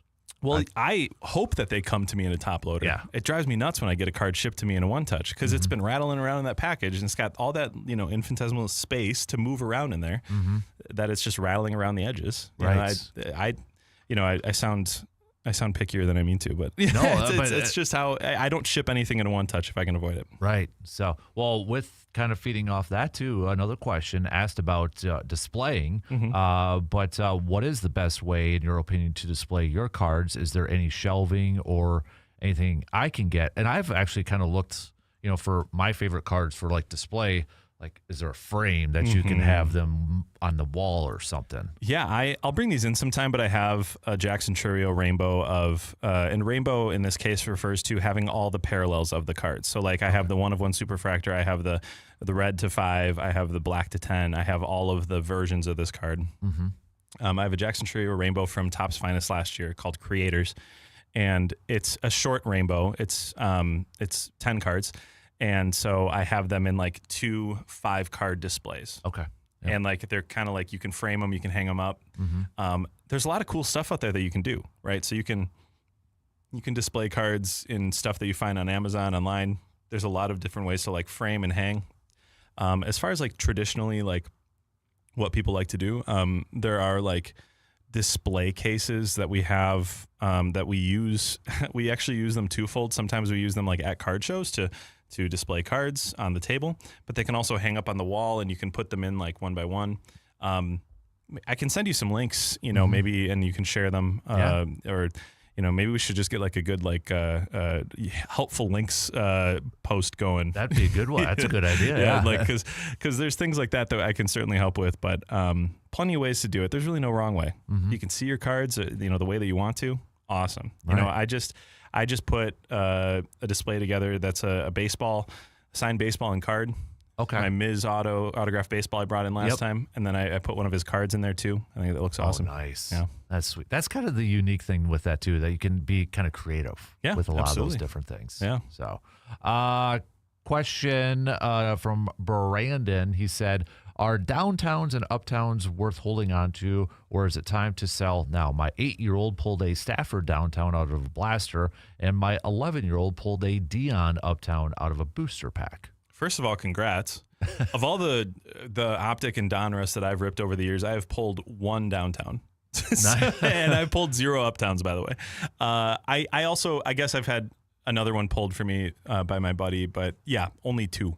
Over however many years. You apparently need his 8 and 11-year-old. I was going to say, that's incredible. That's some good luck right there. So downtowns and uptowns in the collecting hobby are kind of viewed. They're really cool. They look awesome.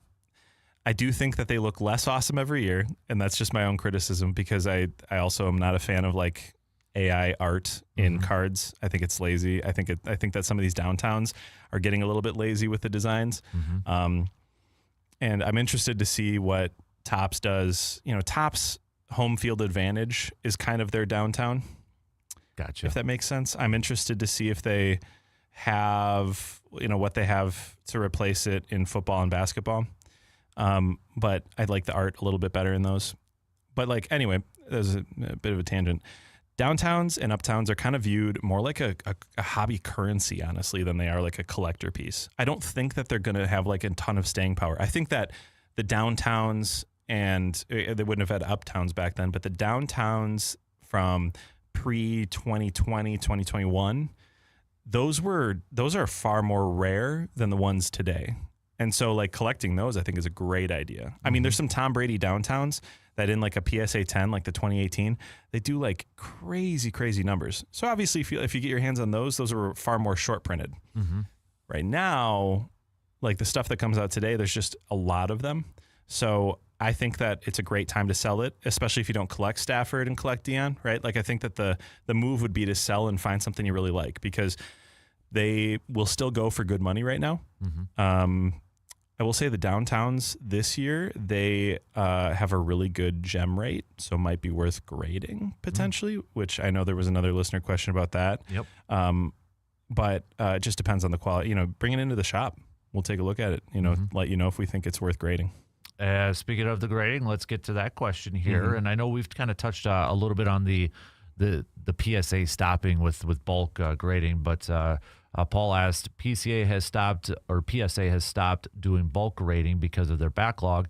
Can you ask Ty if we should just switch to another grading company as the favorites, thinking like SGC, but that is also owned by PSA? Yeah, so it depends on what you want, right? Do you want to get the maximum return on investment on your grading experience? Or do you want to, or are you grading something for the sake of putting it in your own collection, right? I think so. I'm very much somebody who thinks that PSA is the only way to go not only way to go. It is the best way by far to get return on investment on your cards. Okay, even at $80, depending on what that card is, their entry level is about $80 right now. Depending on what that card is, there's still great, ROI. I had a card that got upcharged to death, which I wasn't complaining about because it was a great card in the end, right?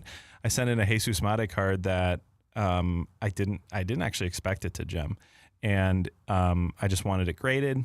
It got a 10. The upcharge went from 80 to actually $300 grading fee, but that's because that card does not gem very often, and in a PSA 10, it's worth a little over $4,000. Wow. So you have to be ready for the potential upcharge experience if what you're sending is a little higher end. All of this to say that PSA stoppage will end sometime in the fall, I would imagine.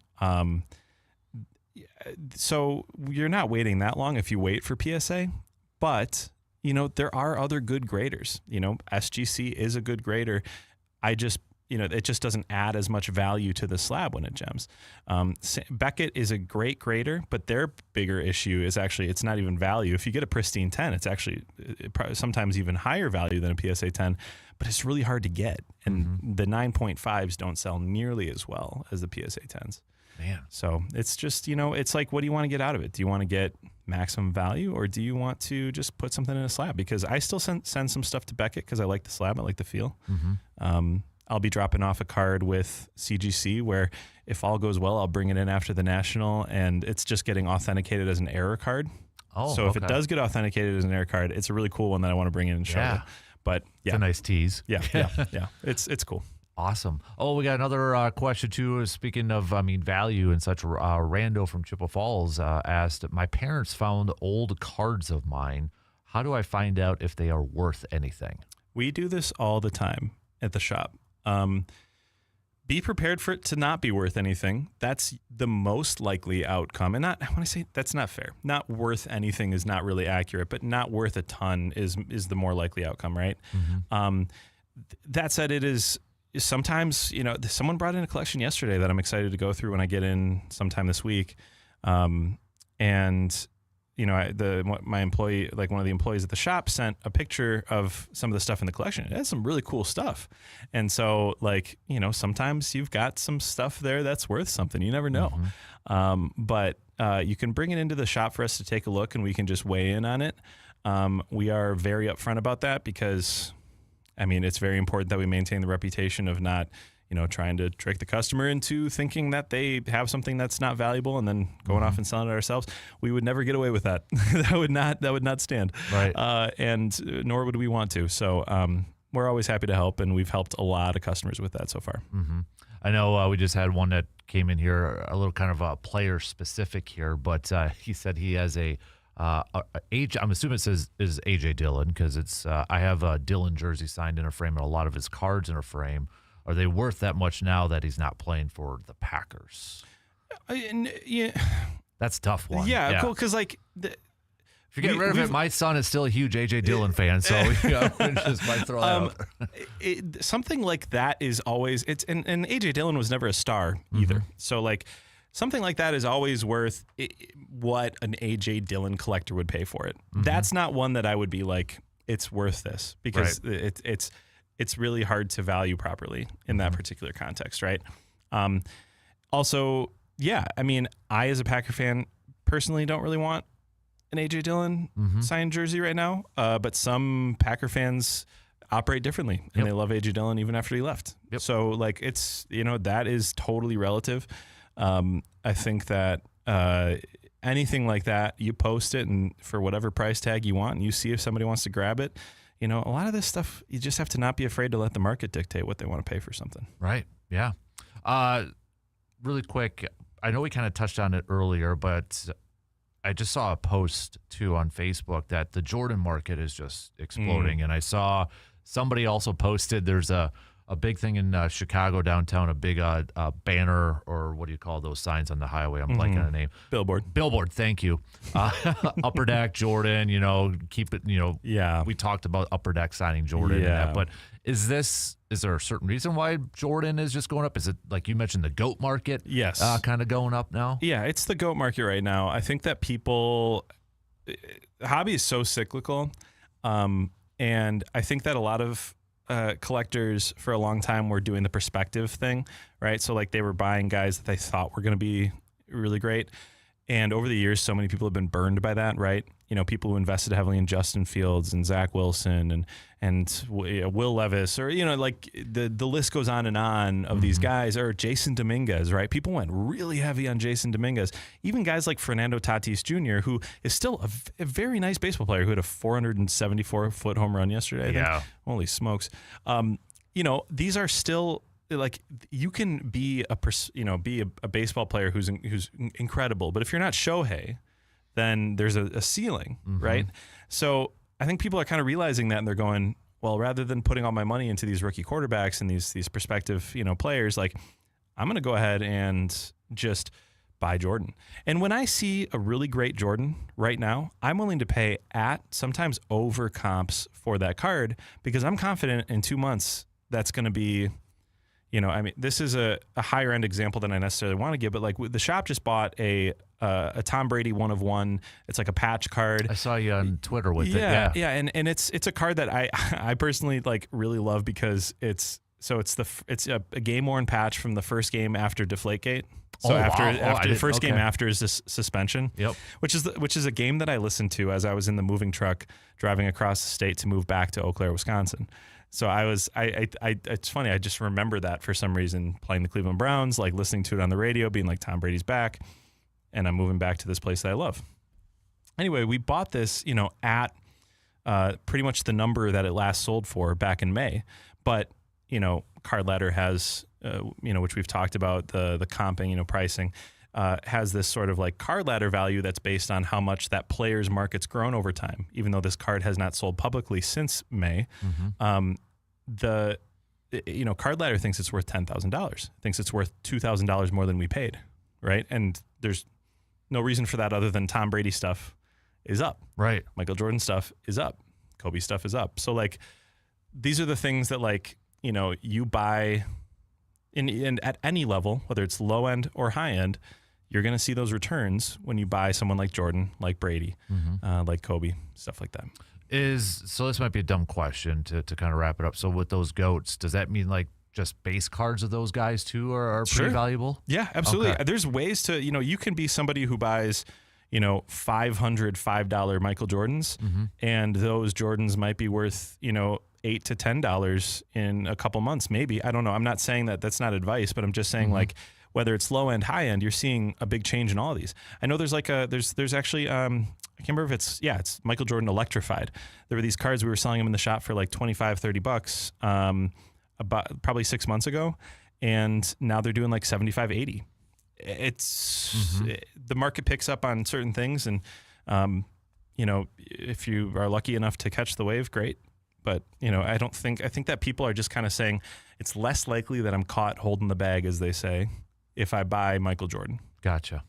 Kind of a safe bet sort of thing. Exactly. Yeah. I'm glad to hear about Kobe because I've been really getting into Kobe. Oh, yeah. And Kobe's market is going to always be incredible, especially his autographs over time, because obviously he can't sign anymore. And that's obviously a very sad reality, but that's part of what, he signed a lot of autographs in his day. So there's plenty of them out there.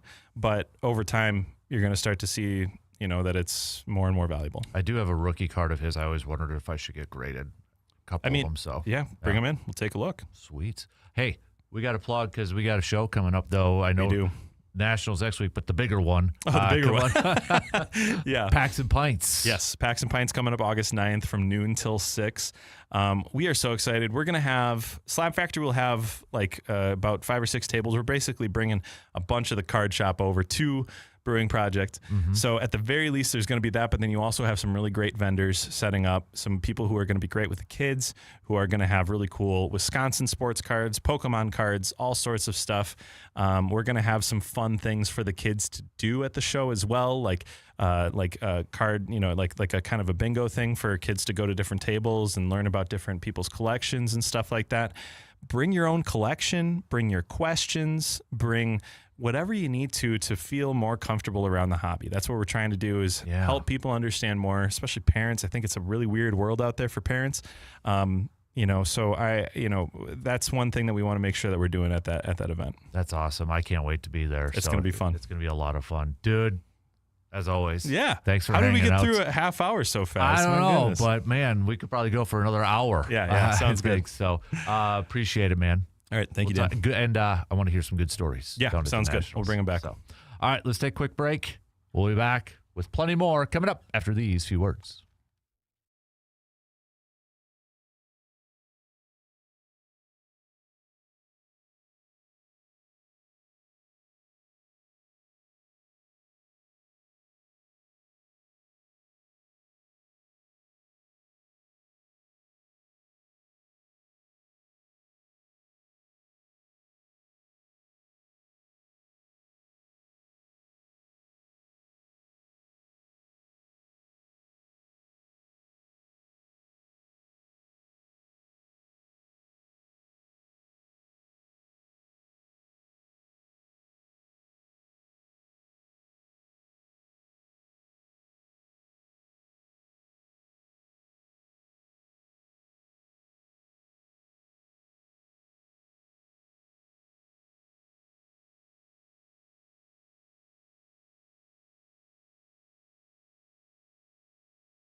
Again, a huge thanks to Ty from Slab Factory for always taking the time to hang out with us and answer your questions. And seriously, the tip of the cap to all of you who sent over some questions. That was awesome. This is what not only that segment, but I want this program to be.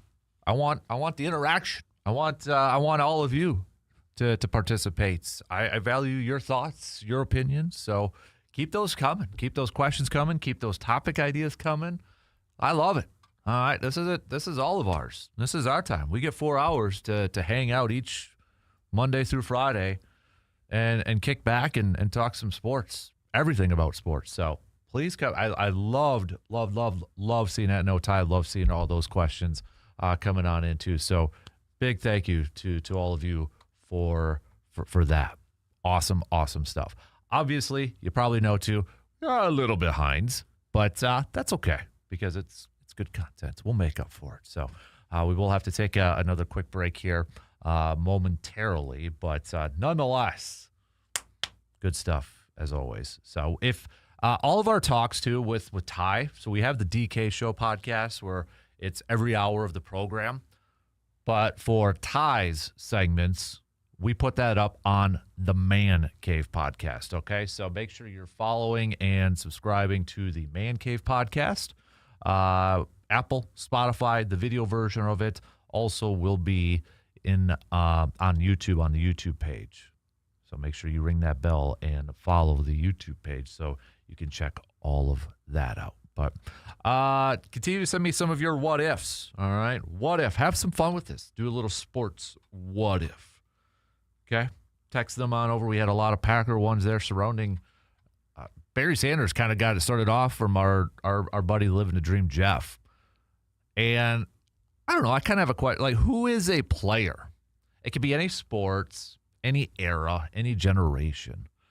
Where let's say you're a Packers fan. Was there a player on another team where you're like, man, I can't like him because he plays for my rival, but I kind of like him.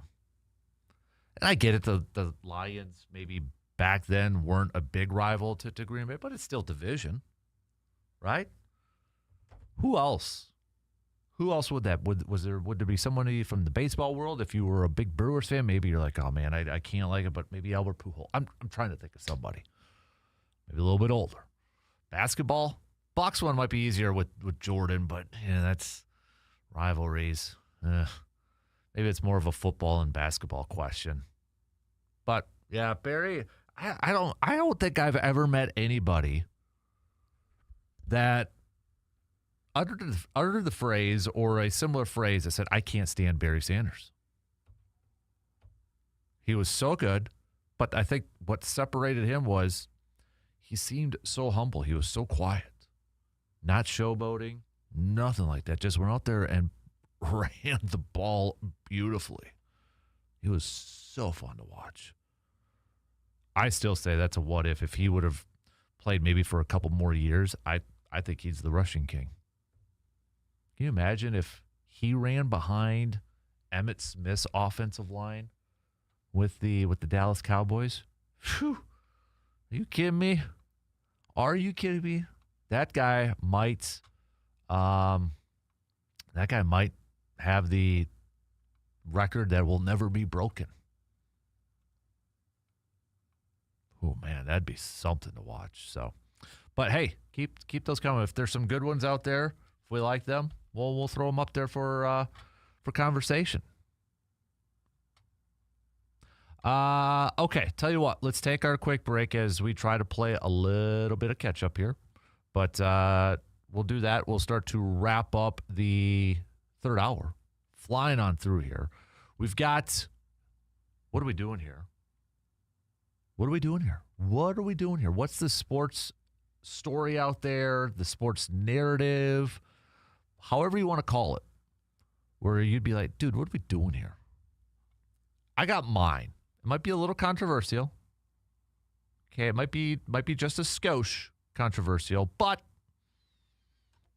hey, I kind of want to bring it up. I want to get your thoughts on all of it. So send me some of your, what are we doing here?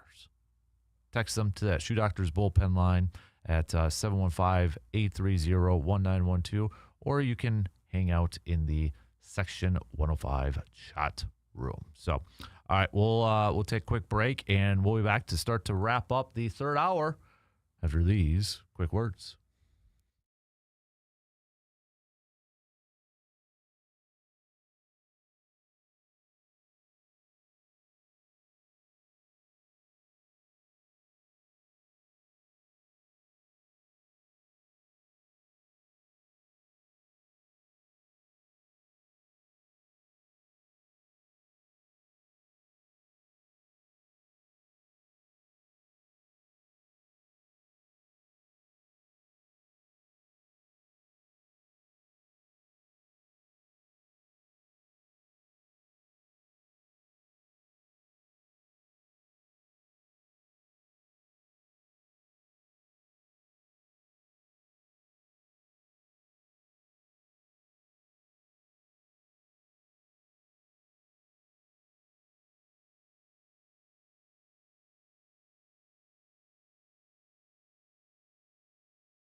When it comes to feeding your family, quality matters. And for great tasting meats, you don't have to look any further than Mike's Star Market in Eau Claire. From fresh cuts of beef and pork to delicious brats, steaks, and all of your favorites for the grill, Mike's Star Market brings you the quality and service that you expect from a true local butcher shop.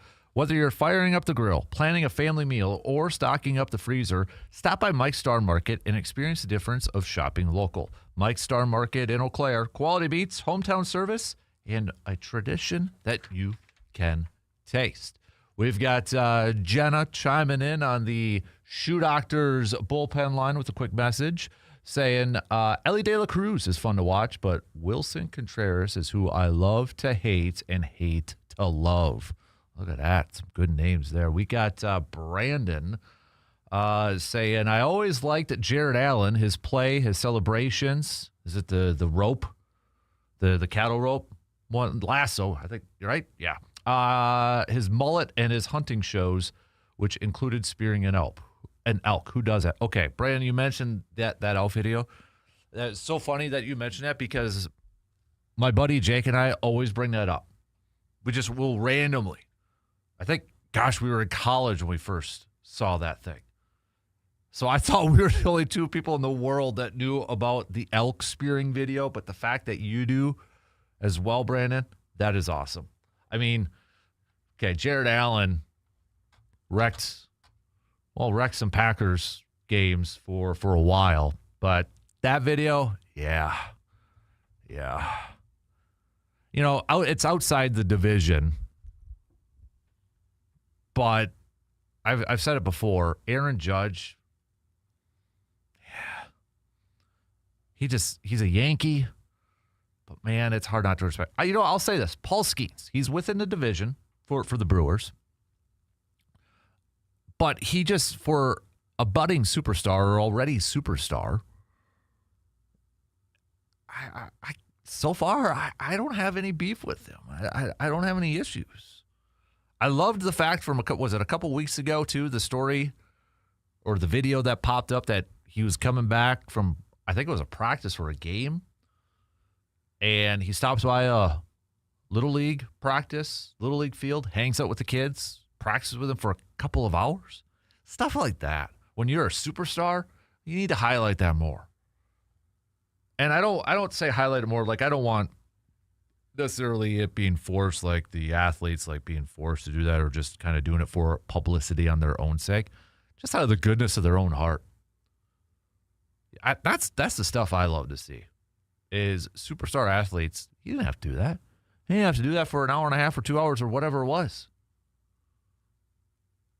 So Paul Skeens is one where I'm like, I probably shouldn't like him because he's in my division or the division that I follow. Hard not to. Same with Shohei. I mean, dang it, that guy is so good. But man, now Tom Brady. Nah, even is it almost fair to say that Tom Brady's getting a little bit more annoying than what it was during the Patriots? Now, when he was with the Patriots and when he was playing football, it was more so the fact that, okay, just stop winning because that's getting annoying. It was jealousy. It was 100% jealousy. But now I just feel it's between the announcing and now this Logan Paul, Jake Paul, whatever Paul brother it is, and WWE crap that's out there. Really? Like, that's a perfect, what are we doing here? What are we doing here, Tom? Why are you going to be doing WWE? Why? What is besides money? Why? Is it if it's just straight up money? Don't you have enough? Isn't there a thing called enough? Probably not for a lot of people, but still, come on. I mean, wouldn't that be like Joe Montana doing something after he got done playing and going in the ring against Macho Man Randy Savage or something? I don't know. But keep those coming. I feel like I'm missing out on some other players. I'm trying to think of some like Vikings players, but that's a tough one for me. Bears, Pina Tillman. I got to respect that guy. Didn't he go on to be an FBI agent afterwards, Charles Tillman? I think he like that. Isn't that bad? You know what? That's flipping awesome. You're an NFL. You have a long NFL career. He had like the peanut punch. He was the guy that would always like punch the ball out of receivers' hands, ball carriers' hands, and then you go on to be an FBI agent. That's awesome. That's such a cool story. All right, what else do you got out there? Hit me up. Good stuff. Also, continue to send me some what ifs. What if? We've got how about some fun facts here for the Brewers? This is from Adam McCulvey. Garrett Mitchell. We've talked a lot about Garrett Mitchell here lately and just the run that he has been on. In his last 19 games, Garrett Mitchell is batting .386 with 2 home runs and 11 RBIs. He has a .427 on-base percentage, .614 slugging, a whopping 1.041 OPS during that stretch. How about Joey Ortiz? In his last 15 games, .333 with 3 dingers, .385 on base, .583 slugging, .968 OPS. Cooper Pratt in his last 10 games, .394, .417 on base, .606 slugging, 1.023 OPS. Bottom of the order, getting it done for the Brewers. Fun to see. Garrett Mitchell, and I saw they did a segment on MLB Network about him too, and I kind of forgot he was drafted between Pete Crow Armstrong and Jordan Walker. But Garrett Mitchell now getting a little bit more of that national talk. And rightfully so. Dude has been balling lately. It's coming at a good time here, too. That bottom of the order for the Brewers. They're on one. All right. 3 in, 1 more to go. We got news updates. We'll be back to kick off the 4th quarter after these quick words.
All right. The final hour kicking off right now on this Wednesday morning.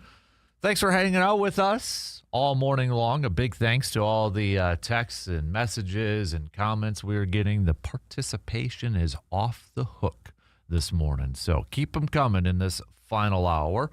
We've got a What If Wednesday, so send over your What If Wednesdays. You can hit us up on that Shoe Doctors bullpen line at 715-830-1912. Also, the Section 105 chat room that is rocking and rolling.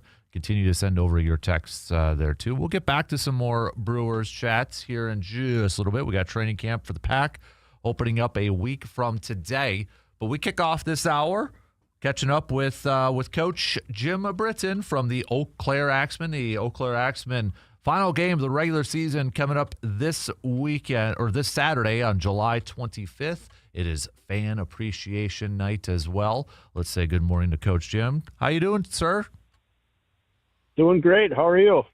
Can't complain, man. The weather, a little bit chilly in the morning last night. It definitely has the football feel for weather now. Oh, for sure. Yeah, the fall brings football back into the light. And, I'm just out. I mow for the summers for the Eau Claire School District. So I was just out mowing here at Lakeshore Elementary. And, it's a little chilly. I got some warmer clothes on. Yeah, definitely. As you mow. Yeah, it definitely. I was last night. We were at Little League. I'm like, oh, this is like football weather. Kind of getting ready for that. So, but hey, you don't have to worry about the weather for the Axemen, especially this Saturday. I know it's supposed to get a little bit warmer this weekend, so why not cool down and head on over to the Sonintake Center, the final home game of the regular season for the Eau Claire Axemen. And I know we've kind of chatted about it off and on, but can you believe we're already at the end of the regular season? How quick did this season go for you? Oh, man, it has flown by, and we talked about that last night at the end of practice. And I also told them, hey, when I'm at Memorial coaching, we get the kids for 4 years, and this go-round, I get to see these guys perhaps for the last time. Guys go about their own business and do their thing, and most of our guys have degrees and jobs, and so you meld that all together, and the brotherhood that we have and the teammates we have. These guys are fantastic. Never give up, never quit attitude. They're scrappy. And they talked about it last night. One of our captains was that, none of us deserve to be 0-7, and they really want to go out on a winning note. And of course I do too, but I told them, as in anything, nothing's guaranteed. Tomorrow's not promised. And they're not supposed to get these wins for me. It's for them, and they're the ones that go out and blood, sweat, and tears and put their bodies on the line for a little of no money. And it's just too bad that it's coming to a close, because some of these guys I may never see again. We'll always talk with our chats and things, but yeah, it's the finality of it, and that's the brutality of it. Is once it's done, it's done, and then a new season. We're already starting to prepare for a new season next year, and we'll have a meeting next week, and we'll go on from there. Nice. Well, for Saturday's game, first 500 fans can get a limited edition Axemen T-shirts. Feral Equipment being the sponsor, and I mean, these are some sweet T-shirts. I saw the front and the back. I know last week we kind of highlighted. Have you seen a copy of the shirt, or the shirt itself yet, Coach? Yes, I actually picked them up here about a week and a half ago, and they've got a flag on the back. Yeah. They've got the Feral Equipment on the front and the Eau Claire Axemen on the left arm sleeve, and John and Gwen and Timmy and Katie are such amazing people, and just a great sponsor. So first 500 apparently get them, and they're going to go fast. So hopefully we pack the house, and those people that are there early will get their one-of-a-kind T-shirt. Yeah, doors open at 6 p.m. on Saturday. So if you want to make sure you get one of those shirts, make sure that you get to the game here early. Kickoff a little after 7. Coach, what can you tell us a little bit about your opponent, St. Joe's, coming to town? Dorsey Golston III is their coach, and he and I have a great relationship, and they do it the right way, just like we do. And they've got a scrappy team too. They've got a pretty stout nose guard or nose tackle. He's lost some weight and he's pretty active. I think they get their starting quarterback back. So, and they've got a decent receiver, and we just have to be able to match strength with strengths, and we've got some different packages that we're going to empty out the cupboard per se, and open up the playbook and just bring some different elements to the game that we may have not, and simplified some things. And let guys just go out there and compete, and hopefully we come away with a win. But they're a tough team, good opponent, and they're very beatable. I mean, we've been in 3 or 4 of these losses. We've only lost by a total of 7 or 9 points combined. So we're right there. We just got to play for 4 quarters and will ourselves to win. Anybody interested in getting tickets to the game ahead of time, you can get those and more information at ecaxmanfootball.com. And check out it's a fantastic, easy to use website to get those tickets and information on the Eau Claire Axemen. So coming up this Saturday, 7:05 kickoff, doors open at 6 p.m. to make sure you get one of those sweet looking t-shirts. And if you go on their Facebook page, the Axemen Facebook page, you can see a picture of that t-shirt with the flag on the back. It's a really, really cool design. So Coach, you kind of mentioned, how do you mentioned opening up the playbook a little bit, but knowing that this is the final game here, does the game plan change at all? Does preparation change at all? Or do you kind of just, you treat it like any other game that you have so far this year?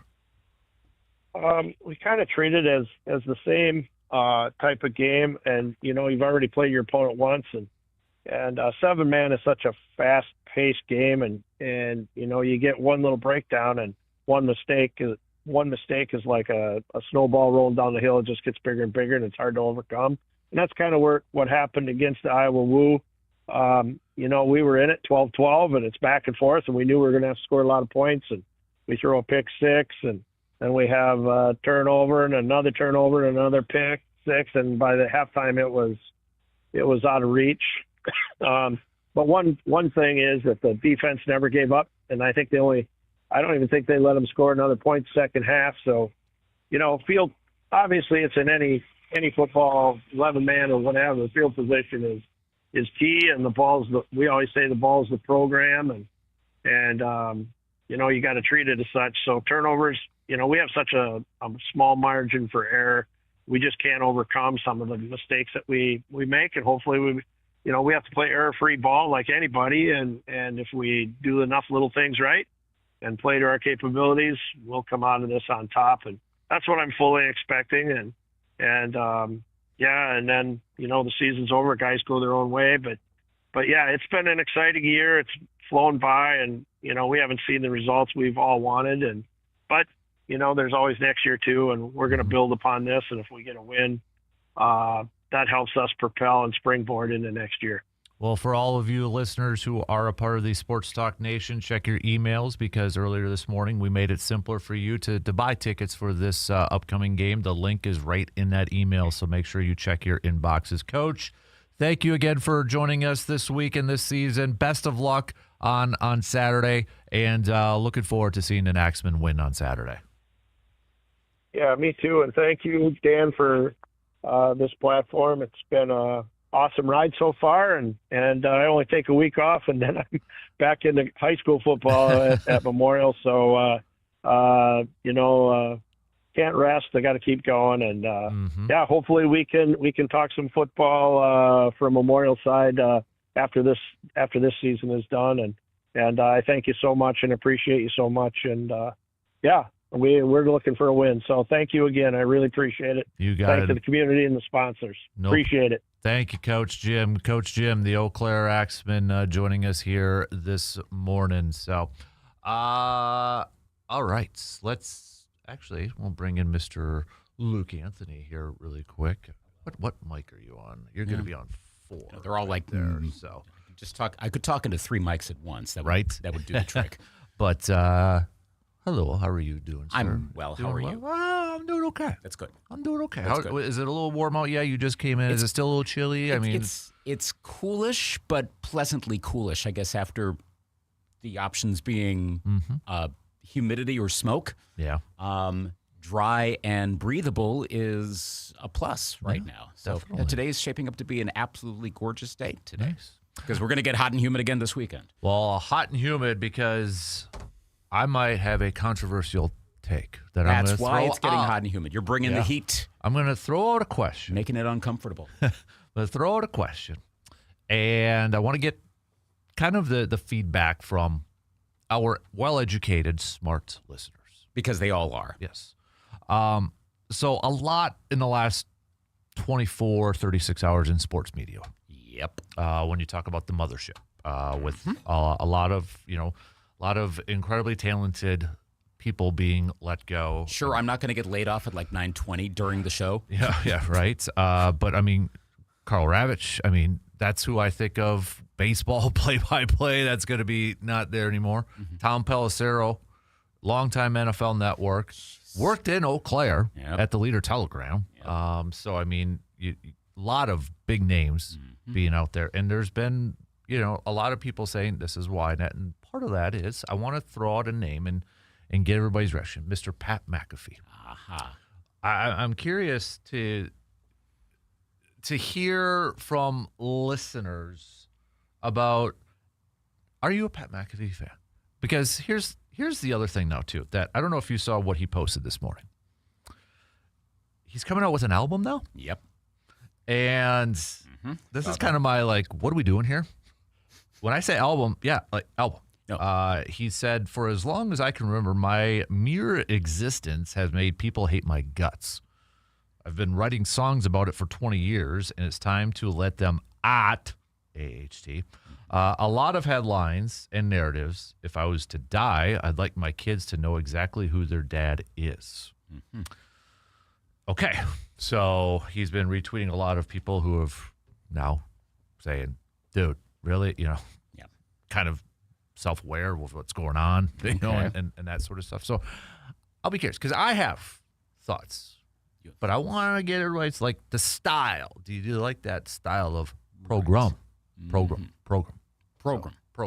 So College football coach from Mississippi. Program. So just going to throw that out there, and then we'll take a quick break, and I'm going to kind of dive into it a little bit more. So let's do that. All right. Take a quick break, and we'll be back with plenty more after these few words.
About 20 past the hour this morning, so we'll get back to some Brewers talk here in just a little bit. But I wanted to kind of get a gauge of the question I threw out there. What? And let me preface this by saying I don't like criticizing any other media. We all have our favorite, styles or go-to styles. And I will start off by saying I originally was a huge Pat McAfee fan. It was programmed into my vehicle when it was on Sirius. Like it was, I liked it. Mm-hmm. I really enjoyed it. I don't know.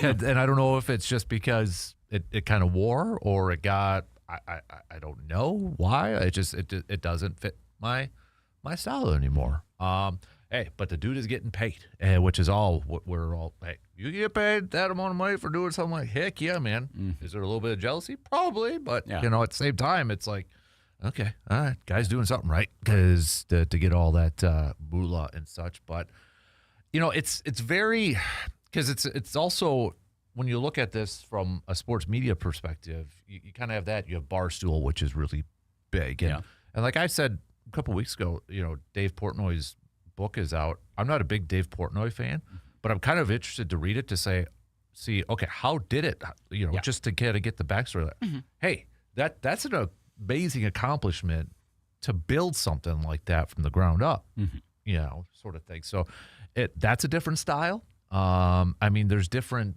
sports styles, shows, however you want it. It's kind of like a buffet. Oh, yeah. You get to pick what you like. Mm-hmm. Dan Patrick's different, too. Everybody's kind of got a different taste in this. Like the old sports talk radio host when that was like that was the pinnacle of what, there's plenty now, but that used to be the thing. Mm-hmm. Stephen A., right. those. It was on the radio, yes. Yeah. So are you a McAfee kind of? I've always been kind of, maybe ambivalent. Mm-hmm. Like, he never really bothers me. I'm never really a fan either. I'm just sort of like, okay, he's there. Mm-hmm. He's not as polarizing to me as Stephen A. Smith can be, though. Yeah. I also think part of the Stephen A. polarizing is because of what is used to promote Stephen A. Smith. Mm-hmm. I've said before many times, if you actually listen to what Stephen A. Smith says about a certain topic, many times, not always, but many times it's a fairly straightforward, mild perspective. I think it's his delivery style. Yes. And then he'll also throw in maybe a hotter take here or there, and that can easily be turned into something. Mm-hmm. McAfee's case, it could be as simple as he doesn't look at the camera as much.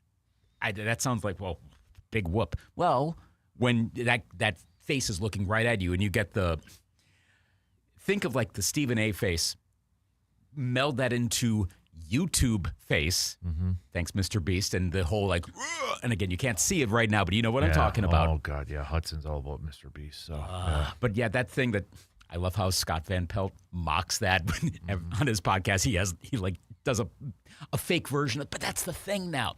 So you see those, and that gets people riled up. Whereas Pat McAfee's usually never looking right at it; he's looking off at the side or something. Mm-hmm. I think he's got like 1,500 staff and the weird like AJ Hawk split screen. I'm still confused.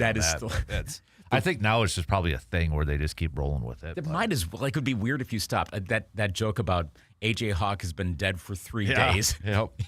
That was great. Again, what Pat McAfee says,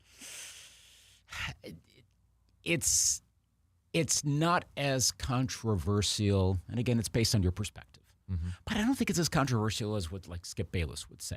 No, I think McAfee is. He doesn't really, when you think about it, he doesn't say like a lot of hot take-ish. No, there are other people like, Orlovsky will have hotter takes. Yeah. Sometimes Kendrick Perkins will have some. And for McAfee's credit, like when the Orlovsky was at the draft, mm-hmm. Like he kind of was like, well, what games in Mendoza? And McAfee's crew called him out. Yeah. Mm-hmm. Called during live on that program. Yeah. So, stuff like that. So I think he has a particular style that that has a big following. Look, I think I got a lot of the sense of Pat McAfee's popularity from you because you would talk about him a lot. that ties over to a whole lot of other people. Not directly you, but I mean, if you're catching that, a lot of other people were catching that. Did it get too corporate? It got too expensive.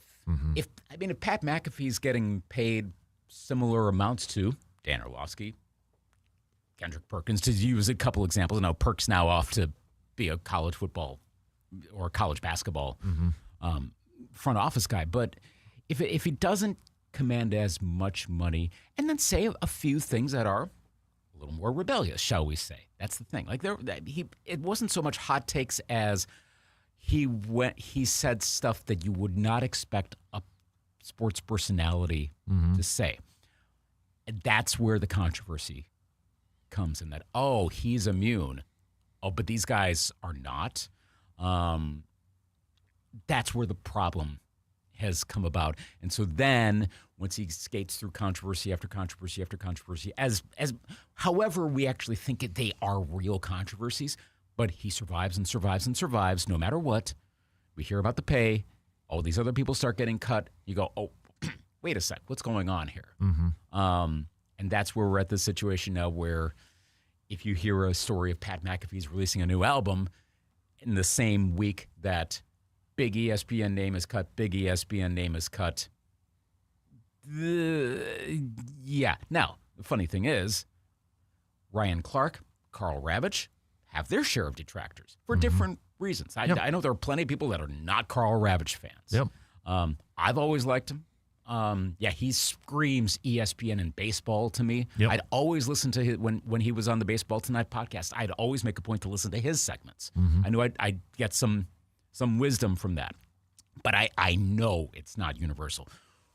Ryan Clark is more in that category that I was saying earlier of the takes, especially the you didn't play thing. The Peter Schrager one, yeah. That I think that hit home for a lot of people that, let's face it, a lot of people who do this never played pro. I never played pro. A lot of people didn't play pro. Yeah. That is for all the cliches we talk about in media, politics, culture of like the third rail, breaking the fourth wall, blah, blah, blah, blah. And many times it really isn't the case.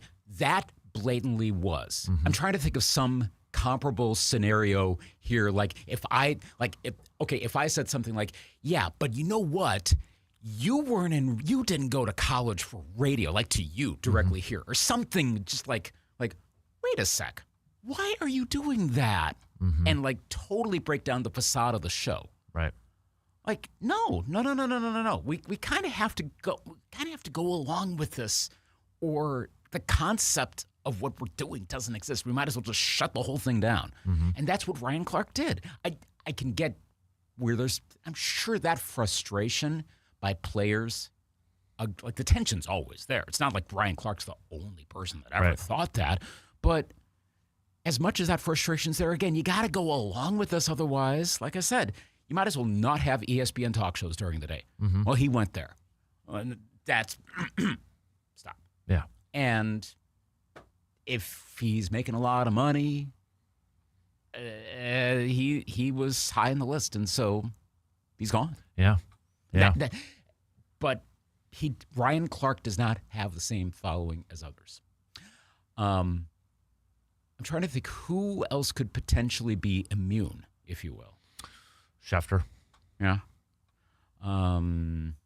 Scott Van Pelt. Rich Eisen's back there now, so that was part of it. He's not going to go the other way. Right. There are a couple up-and-comers. I've always been a Mina Kimes fan.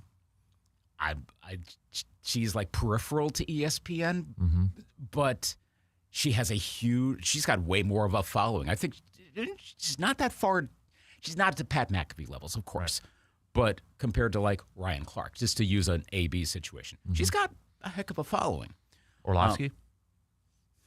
That's an interesting one. Right. Because, gosh, he says such nutty things. Yep. But that doesn't mean he's an idiot either. Right. Because and I know there's another case where I think Didn't someone go there? The whole you stepped out of bounds. Or when was that? Oh gosh, when was It wasn't that long ago, but someone did that thing as well. Yeah. Of stop, Mm-hmm. don't do that. And Orlovsky survives that, and Schrager survives that.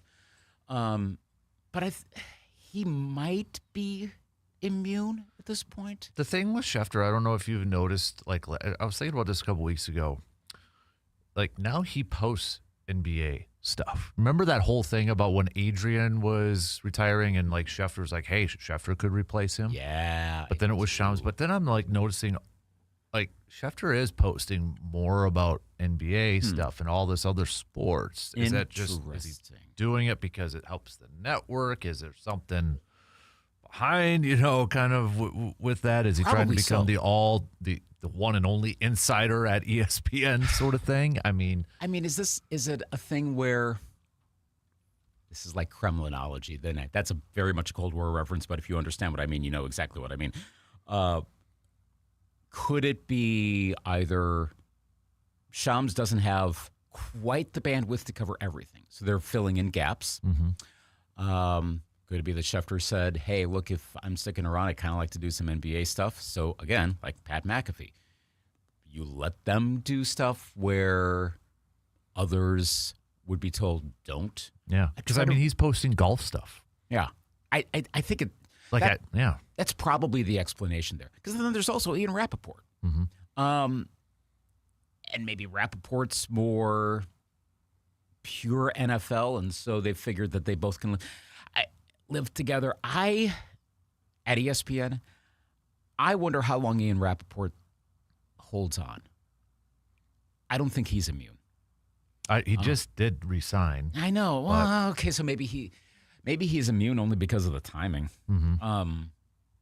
But unless Schefter really is branching out enough that now with Pelissero out, you don't want to lose too much, because if you have an independent guy, doesn't have to worry about the mothership, even if ESPN gives leeway to a lot of these folks. All you need is one guy who's out there no, I don't have to worry about my employer. I'm independent Adam Schefter. He can say whatever he wants. That would be a big problem then for your insiders. So I would think they'd be more concerned about, not that Schefter is a rogue type, but I think you'd be more concerned about Schefter pulling his own audience away from ESPN and saying stuff that maybe could even be problematic to ESPN too. Let's say there's, we've heard so much about how ESPN tying an NFL network, does this mean there's less critical coverage of the NFL because they're now financially together? So what if, I'm making up a scenario, let's say Schefter left. Doesn't have to worry about that. He might lose some of his access, but on the other hand, he's not employed by either one. He might be willing to blow the lid on something that may not be there, but I'm saying he could. ESPN and NFL don't want that. So yeah, you stay with us. You can break all sorts of stuff, and if anything else happens, don't do that. Right. And that would be more of an issue even than Ian Rappaport. Not that Rappaport would not care to expose stuff, but Schefter, McAfee, they're Stephen A. Smith. They're ones you want to keep under the umbrella, and you're going to pay extra money to do that, I think, ultimately. Yeah. All right, we got to take a quick break, but we'll be back with plenty more coming up after these few words.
We've got about 20 minutes left to the top. By the way, did you see the Chiefs' new renderings of their stadium? I have not. Oh. I need to look at that, presuming it still happens. Yeah.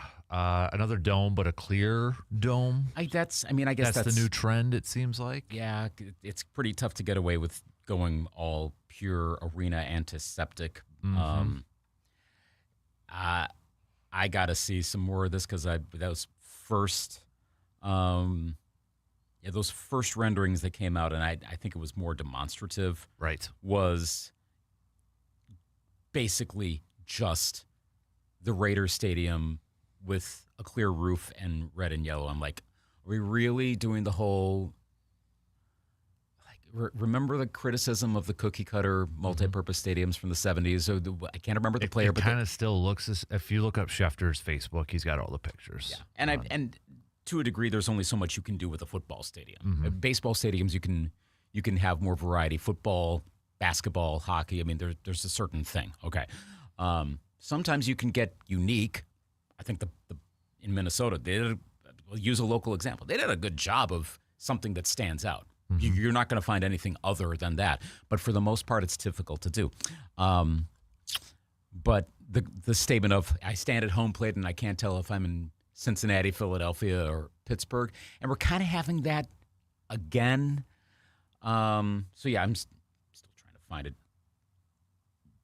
The renderings here. So, okay. Looks like a ship landed. Mm-hmm. Well, they all look like a ship landed. Yeah. Okay, so, yep, there's Schefter's stuff. So if you want to do the play-at-home version, okay, I mean, it kind of, sort of has, yeah, I kind of see it. I still don't know that I like it. Mm-hmm. I mean, I don't like the idea of leaving Arrowhead Stadium. Well, and honestly, that's where I was going to. We focus on, and I get it because it's the Bears, but I feel like this one's not getting as much attention with the Chiefs moving away from Arrowhead Stadium. Mm-hmm. You know, Bears iconic, I get it, but Chiefs are pretty iconic too, and that's an iconic stadium of Arrowhead, and it's not like they're just building right next door to it. It's almost like the Bears one kind of like took the attention away from Kansas, and maybe the Chiefs are like saying thank you. Yeah, if there's any, there's less attention. Yeah, exactly. Now the other part of it is just the fact that they're moving to a state called Kansas, and Kansas City Chiefs is already in the name, so I don't know if that's part of it. This is not as dramatic as going to Indiana, and that the mockery is so much easier. Sorry to jump right to that, but the mockery is easier to have the Chicago Bears playing in Indiana. Probably more mockery. We're paying more attention to it here because it's Wisconsin, Packers, Bears. Part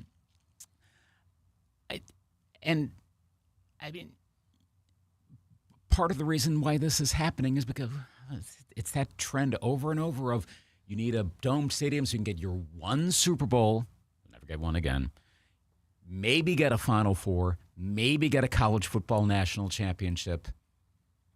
That's it. And then otherwise, hopefully you have some sort of home field advantage.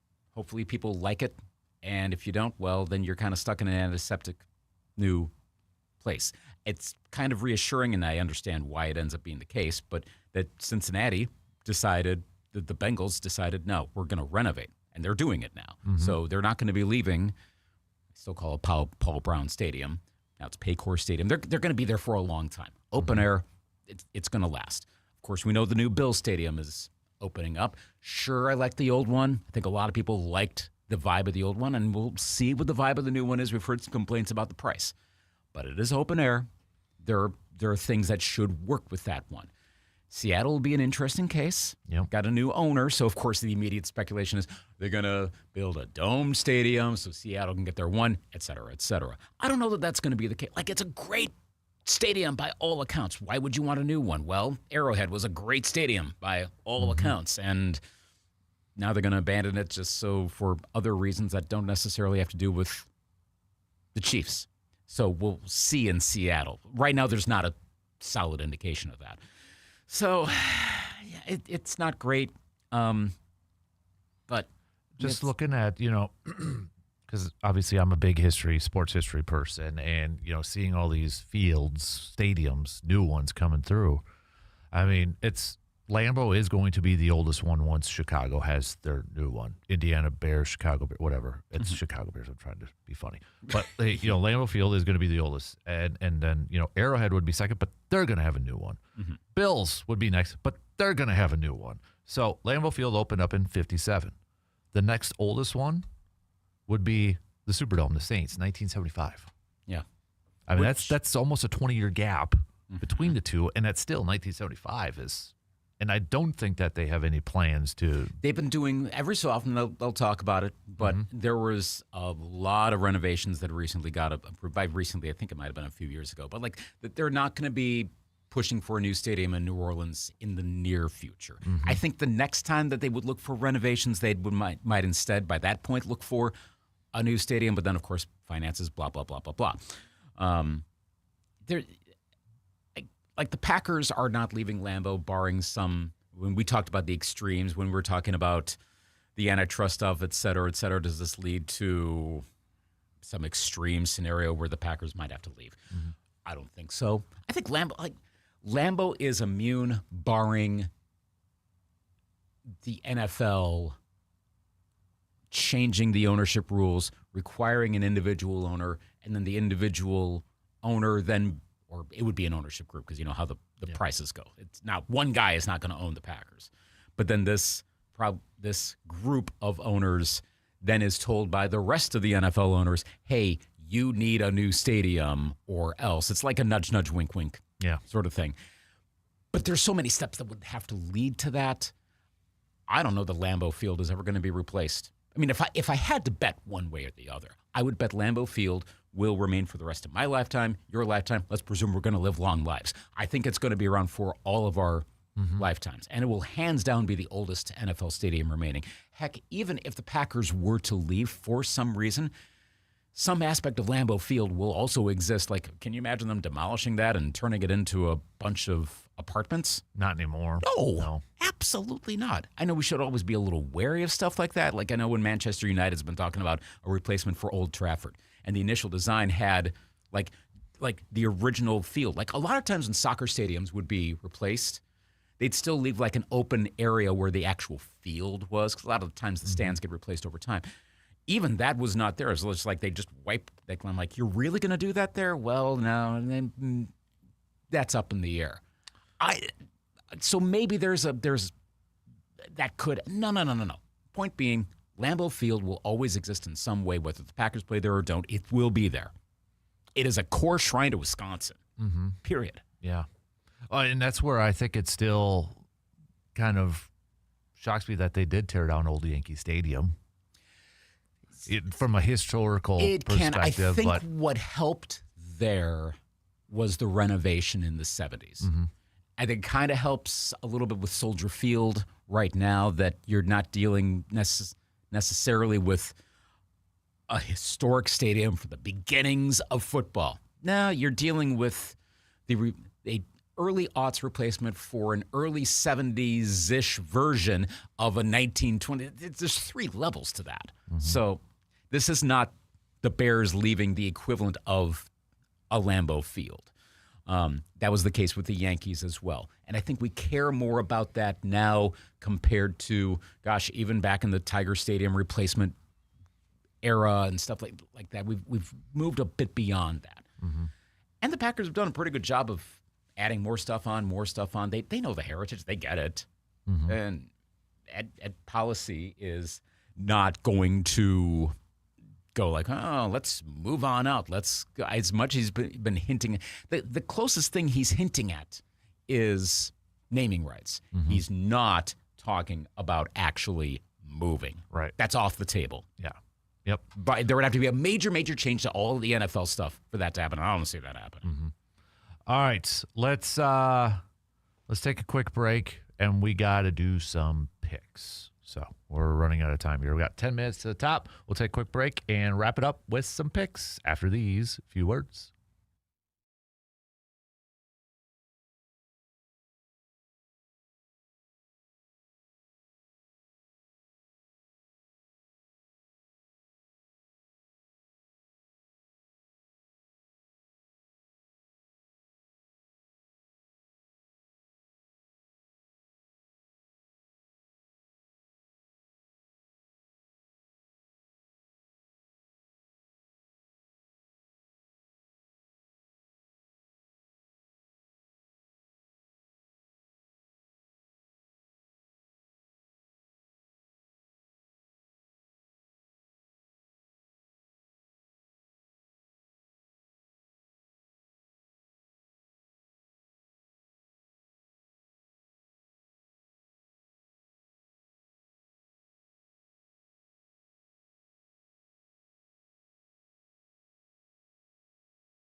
All right, it's time to wrap up this nonsense with some picks. Let's get some baseball games into here. We got about 5 minutes left to the top here, so we'll run right through this. Let's start off with we got a doubleheader, Pittsburgh and the Yankees. They'll split it. Yeah, I think I'm going to Yankees get both. No Skeens. No Skeens, Okay. but it's Mitch Keller and Bubba, but then Yankees have Garrett Cole and Max Fried, so. Oh. I'll still say they split it just because something weird will happen to one of them. Mm-hmm. Another doubleheader, Baltimore, Boston. Okay, did the Red Sox lose yet? I don't think they did, unless Okay. they did. We No, would've it heard was it. postponed last night, That's so right. yeah. So,